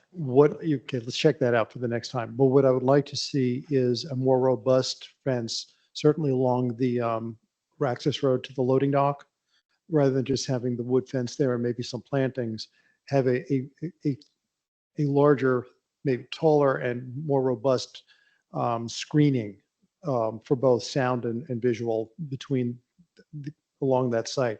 Also with the transformer, do you know how loud those transformers are? Does this one make noise? If so, is there a way we could further screen it from the park? Again, by maybe a brick wall, a wall rather than simply a light fence. Yeah, I'd like to see a bit more of where there isn't just green and then the building, where there's actual things happening on the site, have a more robust separation between the park and those things. I think that should be able to be done fairly easily. Architecture, I'm still on site design, so we'll leave it at that. I'm sorry. I won't jump up to that. But yeah, those are, I guess, and again, for the site design, even a little bit of transportation, the sidewalks, if they're only 5 feet, that's a bit narrow, given that the hallways inside are wide enough for 2 wheelchairs to pass. I'm not sure that you could do that with a 5-foot sidewalk. So let's try to have the sidewalks be similar to what's going on inside the building. And staff has made that comment too, and we are going to go back and look at that just so you understand. The reason we kept that sidewalk at 5 feet is because where those existing street trees are, we have utilities running underneath there. And so we were doing a balancing act of trying to save those trees. So we saved that sidewalk. So there may be some compromise that needs to happen to make sure that we get that 6-foot wide sidewalk. Okay, great. Thank you. was just about aligned with Commissioner Lantelmi on the 5 feet sidewalk, but I'm not sure I do now. Because I live on Columbia Pike and we just had Pike Forward do it's anyway, long project, but a lot of our street trees were taken down for that reason in utilities, and that was not so great. So I don't know if I'd like to see those taken down. So I think that's a fair concern. Real quick, I'd like to align with the concerns. Okay, on the separation, Commissioner Antomi talked about the separation concerns with the playground. I'd align myself with those concerns. And I think I do have a question. So on the, I think it's on the second floor on the back side. I guess it would be the southwest corner is like the outdoor courtyard. What do we have any sense? And this is maybe more of a question for, well, maybe for the Wesley folks, but do we have any question of like programming? Is that just going to be kind of an open space? We're talking about, I think it's a 2nd-story courtyard. Can you turn the mic on? We are going to have activity up there, and maybe I can pass it back just to hear briefly of the types of amenities that might be. Yeah, we're trying to focus on bifolic design on that stuff. So kind of hitting all 5 senses. We're going to have raised planters for just folks to vegetable gardens, things like that, tactical things, things like that. Also, we have some water features. We don't have any grills up there, so it's not going to be like an active kind of typical multifamily development or like a typical multifamily development, but a lot of plantings up there. We had some bio planters up there as well for stormwater. But yeah, different areas for sitting and things like that.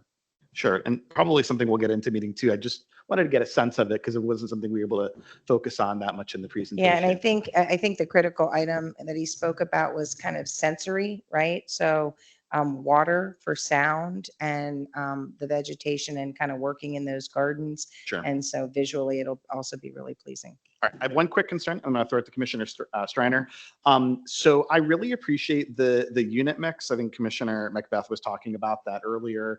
You know, and I appreciate the Kelsey standard that you all are proposing to use here as well. And then appreciating that, also the work that's been done with the setbacks as well as the step backs, terms that I'm becoming acquainted with now being on the Planning Commission. So I appreciate all that. I have a concern.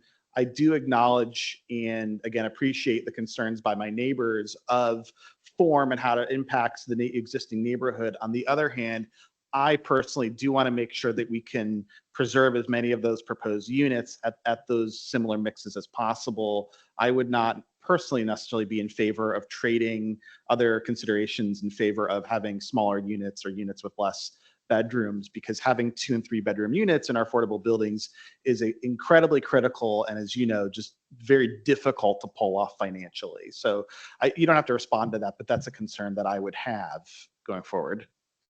But you don't have to respond, Kathy. I'm going to give it to Commissioner Striner, and then we will finish this up and go to building height, form, and architecture. Yeah, I just want to say that as more of a comment, more concerned about those trees in the northeast corner. So if there's any way we can work that to save them, that's cool. But that's all I got to say about that. I'm going to interrupt you, Kellen, real quick. So we'll finish this up. There already has been a call for public comments. We've got about, I don't know what, Kevin, maybe like 8 so far signed up. So at this point, I think we will begin those probably no earlier than 8:50 for public comment. We might be a little bit later because we still have some topics to get through. Commissioner Macbeth. Thank you. And I never know whether this falls under land use or this portion of the evening, but I just want to echo some of the previous comments around the affordable housing. That's one of the animating things for our housing commission is that we have adequate affordable housing, which we do not in this county. We have a crisis. We have thousands of people who want to, who are low income, who want to live here, who can't afford to live here, who are being forced out. We have dozens of people, potentially hundreds, in our homeless shelters who are waiting for affordable housing to open up for them. So this is desperately needed in our community. I'm very thankful for this project to potentially offer that in the Pentagon City general sort of metro area. As I said before, near that metro stop, that's huge. And the fact that it's accessible housing, I think, is incredibly important and a benefit for the community. Regarding the unit sizes, just wanted to say if there's any way to increase the number of 3 bedroom, family size units, I think that would be even more fantastic. Those are, as people have said, an even more short supply throughout the community. So if there's any way to, add 3-bedroom, potentially by decreasing the total number of units, even, I think that would be something that definitely I would support. But if that's something you all could look into, thank you. Thank you. Mr. Steele? Yes, thank you. Agreeing with the gentleman there about deliveries and just the recommendation that you have a real hard reality check on this one as to how many delivery trucks can show up at once. They're all jammed in with one another. They're under incredible pressure to move on to the next delivery. They're just going to potentially just pull up, just idle on the side of the road and go in, and that's going to create traffic on the side. So generally recommend that you really take a hard look at the in and out of what you have designed right now for them to come around. And reality may just be they're not going in. They're just going to pull on the side of the street, racing in and get out, and then you have a real traffic problem. So thank you. Thank you. And I just want to remind us we're 8:35. So if you agree with someone, you can just align yourself with that speaker. So we'll finish up this. And then if we can quickly go through building height, form, and architecture, that would be great. Ms. Van Hine. I agree with most of the comments so far. I look forward to talking about transportation issues next time, including Pluto and the 5-foot sidewalks. And I have 2 questions that I forgot to ask. What is the length of the building along 23rd?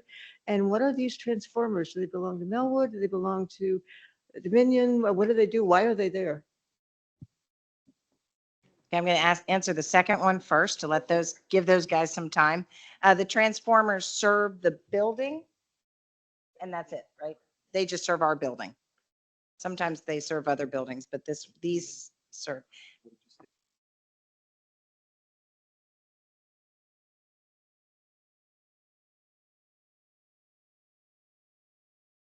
We'll get an answer on that. And yeah, I'm just going to move ahead, Kathy. We'll get an answer on that. Commissioner Stockwell. Few questions. In terms of the 23rd Street entrance, the new main entrance, I'm not exactly sure that that entirely works. We can talk about it more in terms of architecture. But the question has to do with the plaza. It looks from the rendering that there's a fair amount of concrete there. Do you really need that much concrete at the entrance? It doesn't seem to be serving a delivery function. And whoever congregates there is going to be adding to the 23rd Street congestion. So that's just a question. I don't know how you feel about that. Are you speaking to this space here? Yeah. Okay, so that was what Karen just discussed. Think of an accessible parking space. That concrete there is for someone who comes up who's in a wheelchair. Right. They can get out of their car and get on that kind of platform there. I understand the accessibility issue. I just was wondering whether you can shrink the amount of surface and still honor the accessibility requirements. We can look at that, but that is the purpose of it. So we want to make sure we maximize utilization, but we can look at it. The second observation I have is that although the 23rd Street South is pretty well set out, the rear off of Grant Street is completely unprogrammed. And I guess I would like to see you come back with some more detail on what's going on the rear. A number of people have talked about additional border and whatnot. And I think that in the interest of honoring those requests, we need more detail, but we can get to that in terms of landscaping and whatnot. But I just do want to flag that. The last question has to do with the courtyard. Is that going to just be private or is there any public access? It's private and it will be accessible to the Melwood clientele. Okay. Commissioner Sarli. For clarification, what's the topic we're on? I mean, if you want to just skip ahead to architecture, well, we're on, well, I'll do you one. All right. We're on site design and layout. Let's do this because I will presume you may have some architecture thoughts. I do. Okay. So let's do this. Can you take a pause? Let me check with the folks online and I'll just come right back to you. Sure thing. Do any of our SPRC members online have questions? We have a hand raised by Nan. All right, go ahead, Nan. Yeah, in terms of site design, I would just say it would be great to have a space for a historical marker, ideally along 23rd Street near the recreated main entrance, if that's a way to describe it, something that would be accessible to pedestrians. Thank you. All right, Commissioner Sarli, we're going to go back to you and we're going to talk about building height, form, and architecture. Okay, I guess I'll put a sticker on the transformers, anything we can do to minimize that. Commissioner Lentelme mentioned, so I'll associate myself with that. On the architecture, I think, making reference to the historic structure, I'm not fully convinced on that. I think we're reaching towards that, but I don't think we're quite there. I think the proportion of the window, it's a little confusing, admittedly, from the historical record, whether it's a vertical element, whether it's a more horizontal element, if you look at the holistic, like at the entirety of the composition, or if you try to break it down. Either way, I think it seems like we're going towards the more vertical elements of the fenestration. I think some of the double hungs or the way it's reading is reading more as a square, which then is neither horizontal nor vertical, and that's frustrating me a little bit. So I think if we are going to make this reference to the historic structure, I think it has a really extensive composite horizontal made up of possibly vertical. Again, pick your decade, right, on where the window is. So it's a little hard to pinpoint that. But I feel like right now the windows are a little squatty and the building's feeling a little heavy. And so either making them a little bit more vertical or horizontal. Again, I would hope that you would take a quick look at that just to tweak that proportion a little bit. And I don't think that's a huge ask. The other architectural topic I had was the historic preservation element. I'm going to stop you there, but I think what we'll do, is architectural. No, it's fine. It's 8:42. I'm going to look for consensus. Can we just combine those topics and we do one last go around the table? Everybody sound good? Several speakers have gotten into it already. I'm looking at people. So that's fine. Why don't you just give your comments on that and then we'll go to Commissioner Sockwell. Okay, so the architecture, the historic element, that sort of recreation of the facade really reads as an entrance to a building, but it's not the entrance to the building. So again, that's just leaving me a little bit confused as to the intent, if there's some way to fix that or address that. And I think Commissioner Sockwell sort of referred to this. There seems to be a large paved area in front of that. I just feel like that whole little entrance, whole little piece is under-designed. It probably could have a little better assessment. I mean, I appreciate it. Maybe the flagpole is sort of accentuating that entrance effect. I don't know, but I think it really needs to be looked at. On the height, I think, it is too tall on the southern side. I don't know. I know that there's a quantity versus sort of tapering conversation afoot. I personally think that it might make sense to look at sort of perhaps losing a unit or two along the south perimeter to sort of make that transition. That is an intent in a planning standard in Arlington County, that we do zoning and we do these transition elements on these architectures. So I really would encourage, again, I'm cognizant of the sort of push and pull of these type of projects, but I do think that is a legitimate concern. Can't read my own notes here. The transformer I mentioned, I think that's it for me. Thank you. We'll try to, if we have time, we'll try to do concluding remarks, like maybe 20 or 30 seconds. Thank you. If you have something. So Commissioner Sockwell. So what are we discussing now? Adjournment. No. We're discussing building height, form, and architecture, but I've also just combined historic preservation. Okay. I would just make one very brief comment on the main entrance as structured, as the commissioner was saying. I'm not sure it exactly works in terms of unified design. I personally sort of like the Art Deco feel, the sort of horizontal lines, and I'd like to see more of that in the architectural design through the whole building. And I'll just reserve my other comments. Thanks, Commissioner Van Heijn. Hi, I agree with most of Leo's comments, and I like how you varied the substances and colors of the parts of the building, so it looks like it's a bunch of separate buildings. I think that really works. You've broken it up very nicely. I like the step backs and the setbacks. I think it all works pretty well. Thank you. Thank you, Mr. Steele. Nothing to add. Thank you. Thank you, Commissioner Macbeth. Clarification, where is the front entrance? Yes, it is to the west of what appears to be the main entrance to Mr. Sarley's point. Okay. I agree that is confusing, especially with the flagpole and that kind of very ornate looking entrance, which I think looks really cool, and definitely evokes the existing school. Thank you, Commissioner Striner. I agree. It is also confusing. I like the effort for the historical preservation. I also want to echo what Commissioner Peterson had mentioned earlier about using some of the original brick. I think that would be a really cool idea to tie that in any way.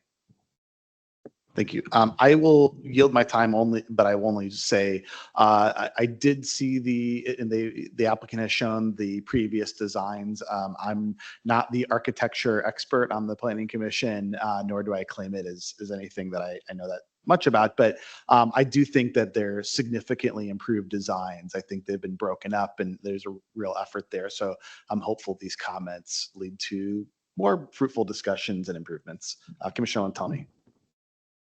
Thank you. I had seen the earlier iterations, and I think the current one is definitely a significant improvement from the original ones.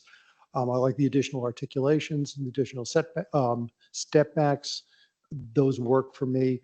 What my criticism is I like the use of brick. I'd rather see that brick go all the way to the top rather than having that black cementatious at the top. Certainly keep the horizontal, I don't know what the term is, with between the top floor and the floor below. But if brick goes all the way top, it almost looks a little too busy, and it being dark at the top doesn't really do it for me. And I'm never in favor of mansard roofs, and it sort of echoes those. But anyway, that's my architectural, the only change I'd make architecturally. For historic preservation, I think the new iteration is much more respectful of what was there than the earlier iteration, which was moving in the right direction on the ground level. But now that recreated entrance, even though it's not the entrance, is significant improvement. So thank you. Doris, do you have any questions about architecture or historic preservation? Yeah, I just want to ask, are there two entrances, one for the, business commercial side of it versus the residents? Because I think there should be, and I haven't seen photos or drawings. I don't know whether they're available, like printed out or something. So that I could see. Yeah. And then basically, I am hoping that, are there two entrances? One for the business? No, they share a main lobby, so everyone comes in the same entrance. That, people who are coming to live there might, I don't know what kind of, how they'll feel about people, coming in and out of the same entrance. It doesn't seem very residential, and that's what I'm hoping that can be achieved is, residential rather than, facility with living units, because people, for all people, I think that's important. People with disabilities, even just as much so or more, because it looks kind of institutional. Okay. Thank you, Doris. Mr. Castle? Yeah, I agree with everybody on the entrance and I do think the architecture has significantly improved from the first time. I congratulate you on that. I do like the various step ups and step backs and things like that. I think it is very effective overall for me. So I don't have any additional comments. Great. Commissioner Flores?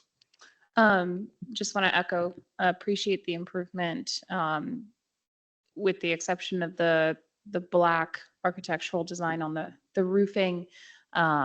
Would have preferred to either see brick all the way up or the white cement all the way around. And one question, is this wood framing or steel framing? Wood framing. Okay, thank you. Thank you. Ms. Meyer? Hello. Okay, try to organize my thoughts this time. First group is about screening. We'd love to see something that mitigates light pollution from the windows. Whatever that might be, we'd like to see that.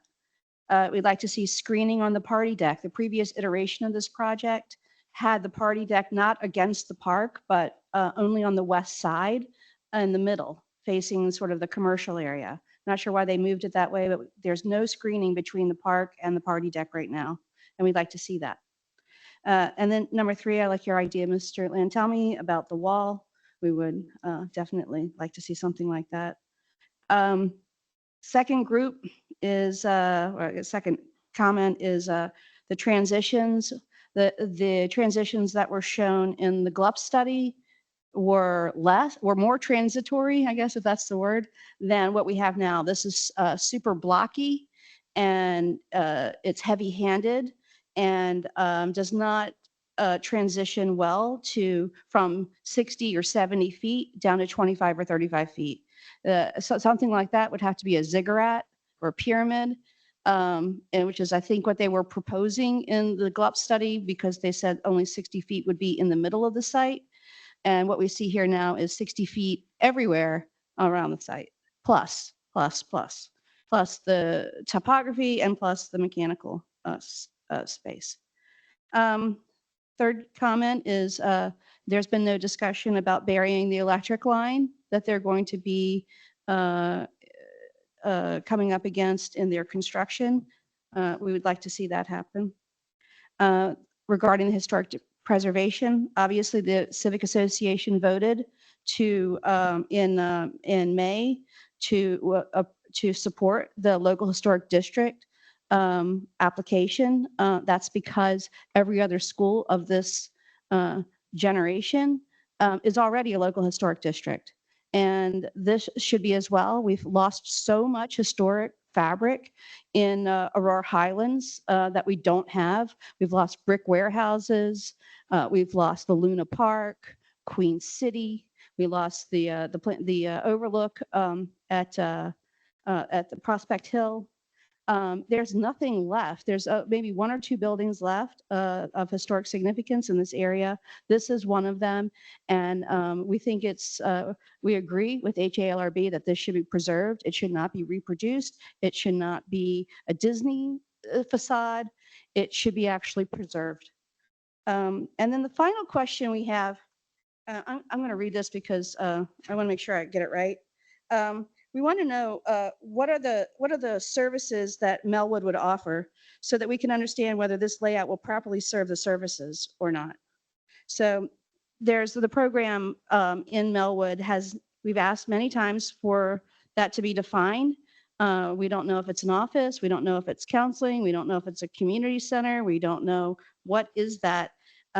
If we don't see it, if you don't have it now, when will we know that information? Because a lot depends on that in terms of the approvals.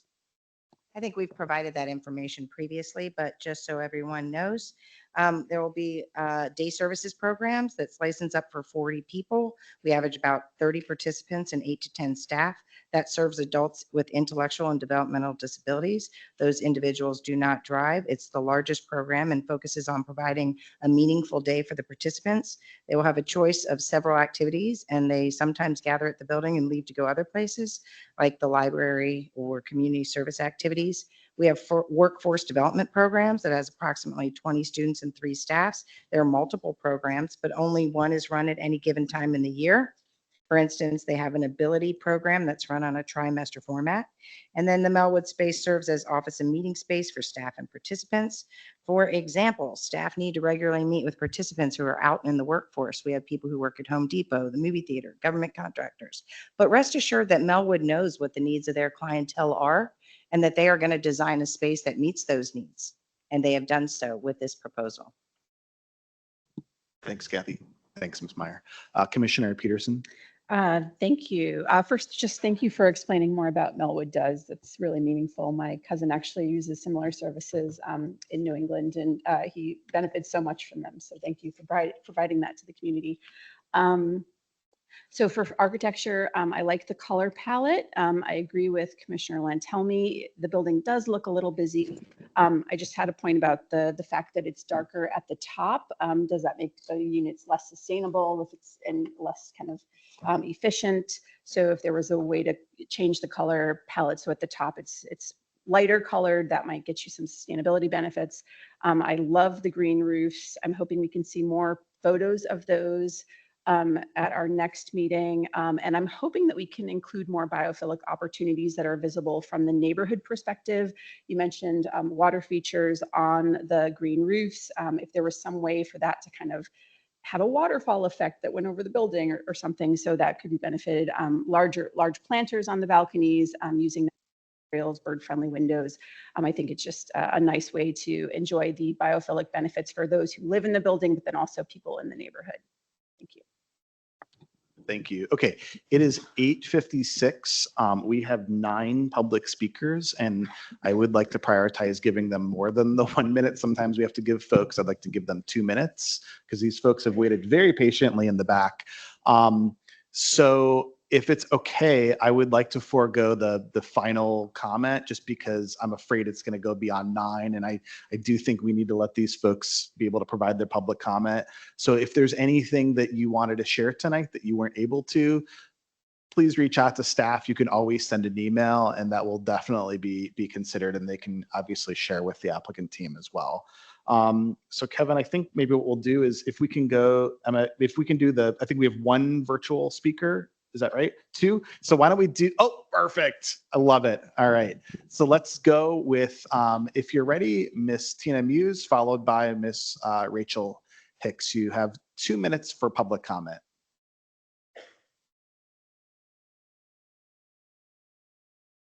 And Miss Muse, whenever you're ready, you can go ahead. But if you're speaking, we cannot hear you.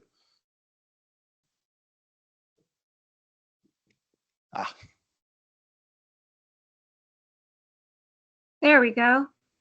Yep, we can hear you now. Whenever you're ready, go ahead, please. Ready now, yes. I've lived in 22202 for the past 24 years, all in multifamily housing. I am also the aunt of a young adult with disabilities who would be well served by this development. I support the applicant's proposed site plan as filed. The applicant has balanced providing more affordable housing while taking great care to honor the memory of Nellie Custis Elementary, minimize noise and traffic disruptions from deliveries and trash pickups, and preserve access to and views of Nellie Custis Park and Calvary United Methodist Church. The highest point of the proposed development is not much higher than the buildings on the opposite side of 23rd Street. 2 final points. The first one is some who are opposed to this modest 5-story development are hypocritically advocating for development in excess of 8 stories on another site that's only 3,500 feet away. And the second point is the Hume School, already on the U.S. National Register of Historic Places and the home of the Arlington Historical Society, is only 3,400 feet away from Melwood. So there's no need to physically preserve the Nellie Custis Elementary building. Thank you for your time this evening. Thank you very much. We next have Miss Rachel Hicks, followed by Ashley Goff, who's in person. Hi, can you hear me? We can go right ahead. Thank you. I'm here as Aurora Highlands Civic Association president. As you all know, our civic association has voted numerous times against this specific proposed project. Tonight, I will focus my comments on what's been discussed. First, I'm very concerned that the residents of the building will not have access to any communal space. If the courtyard on the second floor is reserved for Melwood clientele only, there is no outdoor gathering place for residents of the building, and this is a concern. Second, the density and the units we believe are not appropriate for the site. And we echo the comments that were made by the gentleman tonight discussing trimming some at the top to allow for more appropriate setbacks or setbacks. I apologize for my lack of official language. Third, I would like to highlight that they will be removing the SCIF, and there are no employment opportunities at this site. As Melwood acknowledged, there's 40 people for a day program, and then workforce development, which involves counseling and classes that happened on trimester basis. So there's no permanent or long-term employment opportunities here. So this is not Melwood workforce housing. That seems to be a question that's not been understood by the community, including Melwood's own slides tonight, which listed employment as something that would be occurring at the site, and that's a little bit confusing. I cannot see a timer, so I apologize. I'll keep going. Let me know if You have about 40 seconds left, Rachel. Okay, thank you. We're also concerned about the program space. The additional bonus density for affordable units is for units, not for program space. And so we're concerned that there's 18,000 square foot being put on top of the bonus density, and we're not sure where that comes from or the justification. And lastly, for comparison, Amazon is providing the community high school at 26,000 square feet, and this is 18,000 square foot. Amazon is designing for 350 students, and this is designed for a maximum total of 60 students. We're unsure why it needs to be so large, even with the Kelsey design standards. We'd suggest that Melwood's space, considering the courtyard will not be available to residents, could be made smaller. Thank you, Ms. Hicks. Your time is up. I appreciate your comments. Thank you. So now in person, we have Ashley Goff, followed by Jeffrey Williams. My name is Ashley Goff, and I'm the pastor at Arlington Presbyterian Church.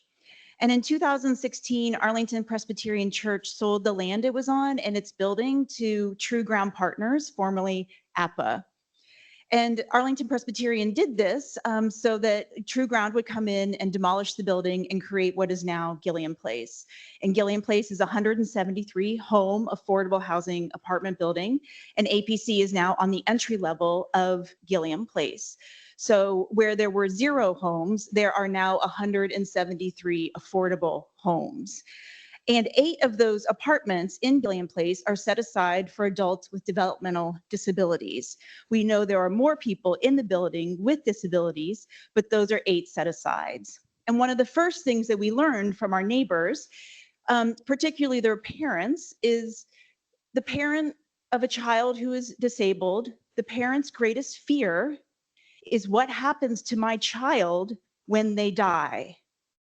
And the greatest fear of a parent for at least 8 families has been alleviated by Gilliam Place and those 8 set-aside apartments. So our congregation has grown and expanded and stretched ourselves because of our relationship with everyone in the building, but particularly those residents who are developmentally disabled. We've received a grant from Duke University for several of us to learn how to spell to communicate with our neighbors who are autistic and non-speaking. We brought in a professor from Georgetown who works around theology and disability to explore disability rights. So we have changed, and our commitment to be more creative with land and homes and buildings. 15 seconds, Ms. Goff. Thanks. Has strengthened because of our relationship with Gilliam Place and our neighbors who have developmental disabilities. And we've changed because we wanted to change. And this building is an asset to Columbia Pike. Thank you. All right. Thank you, Reverend Goff. Next, we have Jeffrey Williams, followed by Nicholas Giacobbe.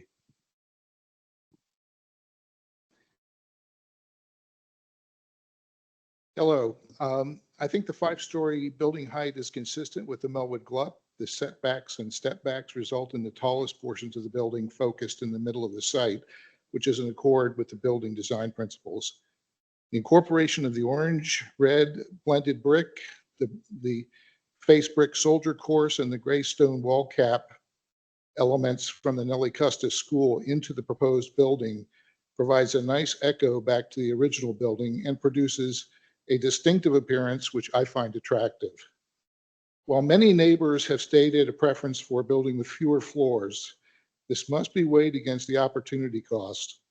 The loss of a single floor will result in the reduction of 23 affordable housing units, including 3 or 5 scarce family-sized 3-bedroom units.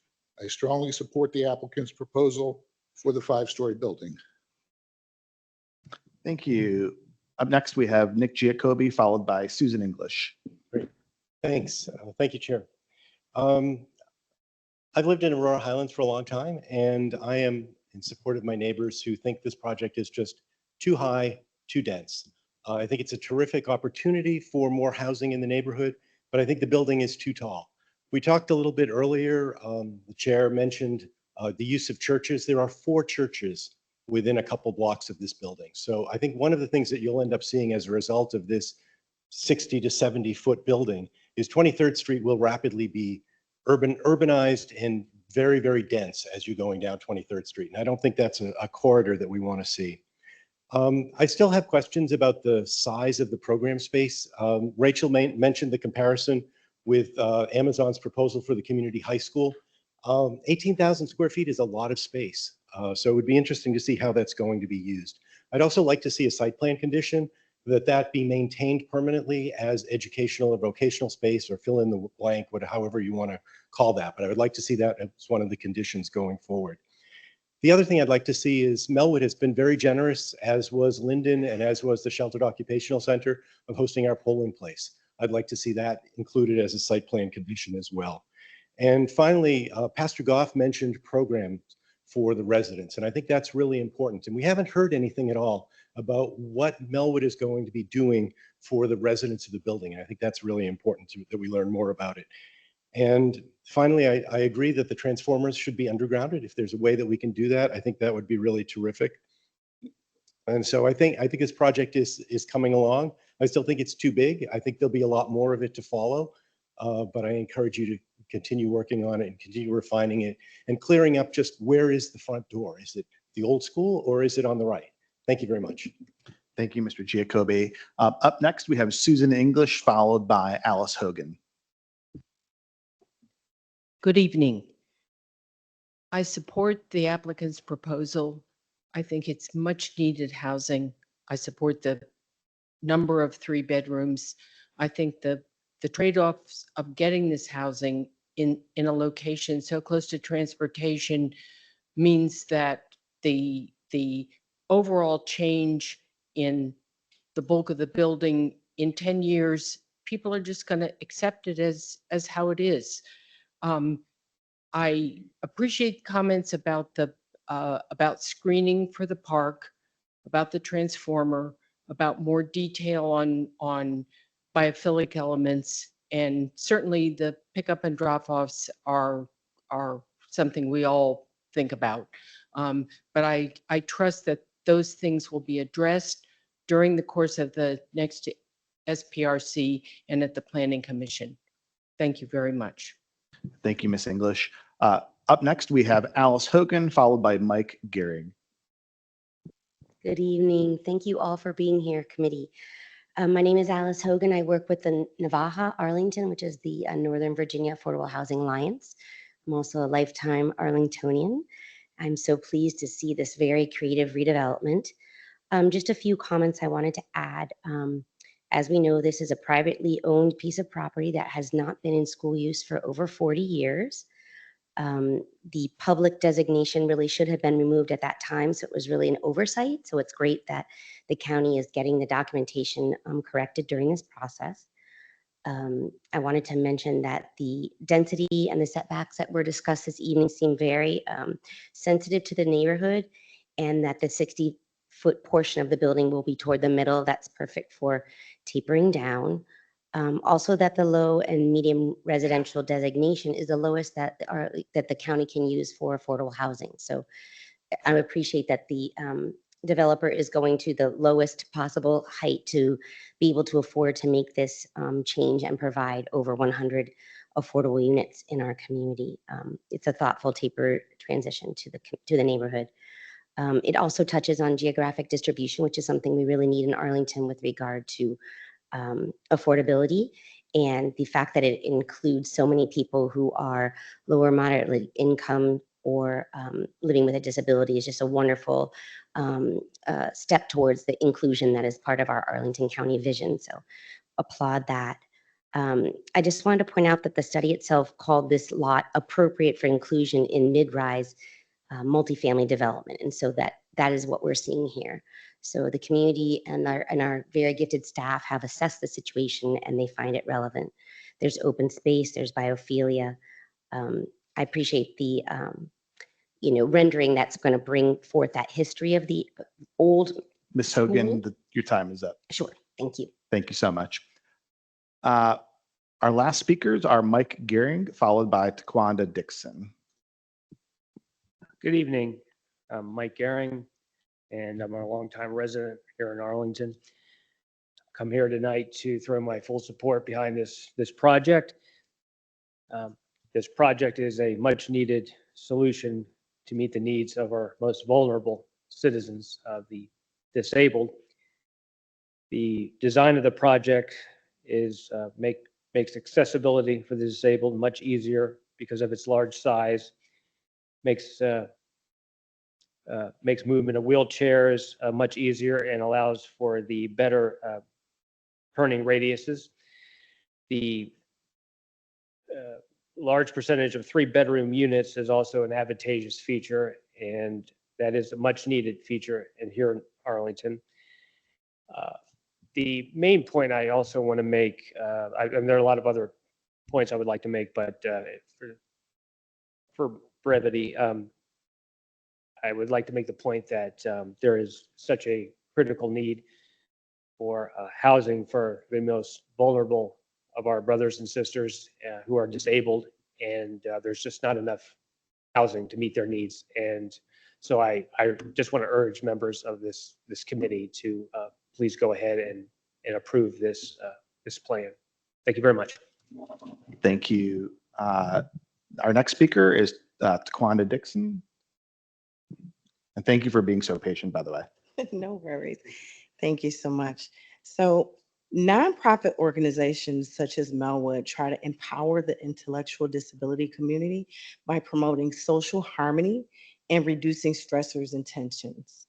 Recognizing that empowering the intellectual and developmental disability community, we tap into a wider range of talents, perspectives, driving innovations, and economic growth. Everyone has a role to play in this effort, from individuals to organizations, community members, and even government agencies.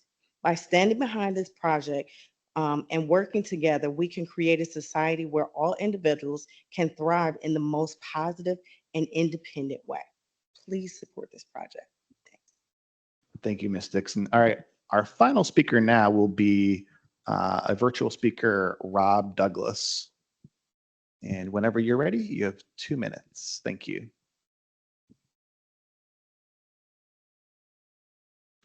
You're speaking. They don't have permission to speak yet. Hold on. Come on, let's get it together. Now they do. Great. Mr. Douglas, whenever you're ready, go ahead.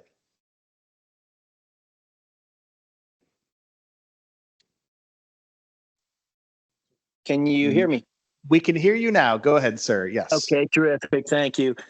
Hey, folks. So I live a few blocks away from the proposed site here at where Melwood is now. And I just wanted to point out, number one, that I apologize if this has already been covered, but such a building of that size, just seems way out of size and scope for what we have here in the neighborhood and along 23rd Street.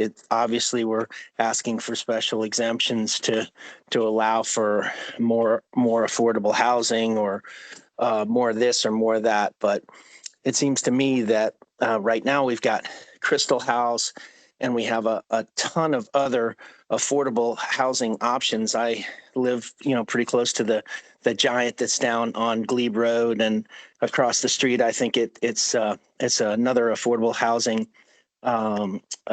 development called the Apex. And there's constantly a sign up there saying that we need more applications or we have a vacancy or what have you. And I think I'd like to make sure everybody knows that the number of affordable housing units that are here in 22202 far surpasses other areas of the county. So just one more may not be the solution for Mr. here. Douglas, I also just a 30-second warning for you. Okay, thank you. I'd also like to point out that I was reading in Arlington now that, you know, we've got tens of thousands of vacant commercial real estate across the way in Crystal City. And perhaps we should be redeveloping one of those vacant buildings and turning those into the affordable housing units that we so need, rather than building a new building that doesn't really fit the size, scale, or scope of the current Mr. Douglas, your zoning. time is concluded. Thank you so much for your comment. Okay, so thank you very much to the applicant for the presentation tonight, the Melwood team, the Wesley team. Thank you very much to Kevin Lamb and Emma Martin and everybody with county staff for your support tonight. So we will see you all again on December 19th for the second SPRC meeting, and I hereby declare this meeting adjourned. Thank you.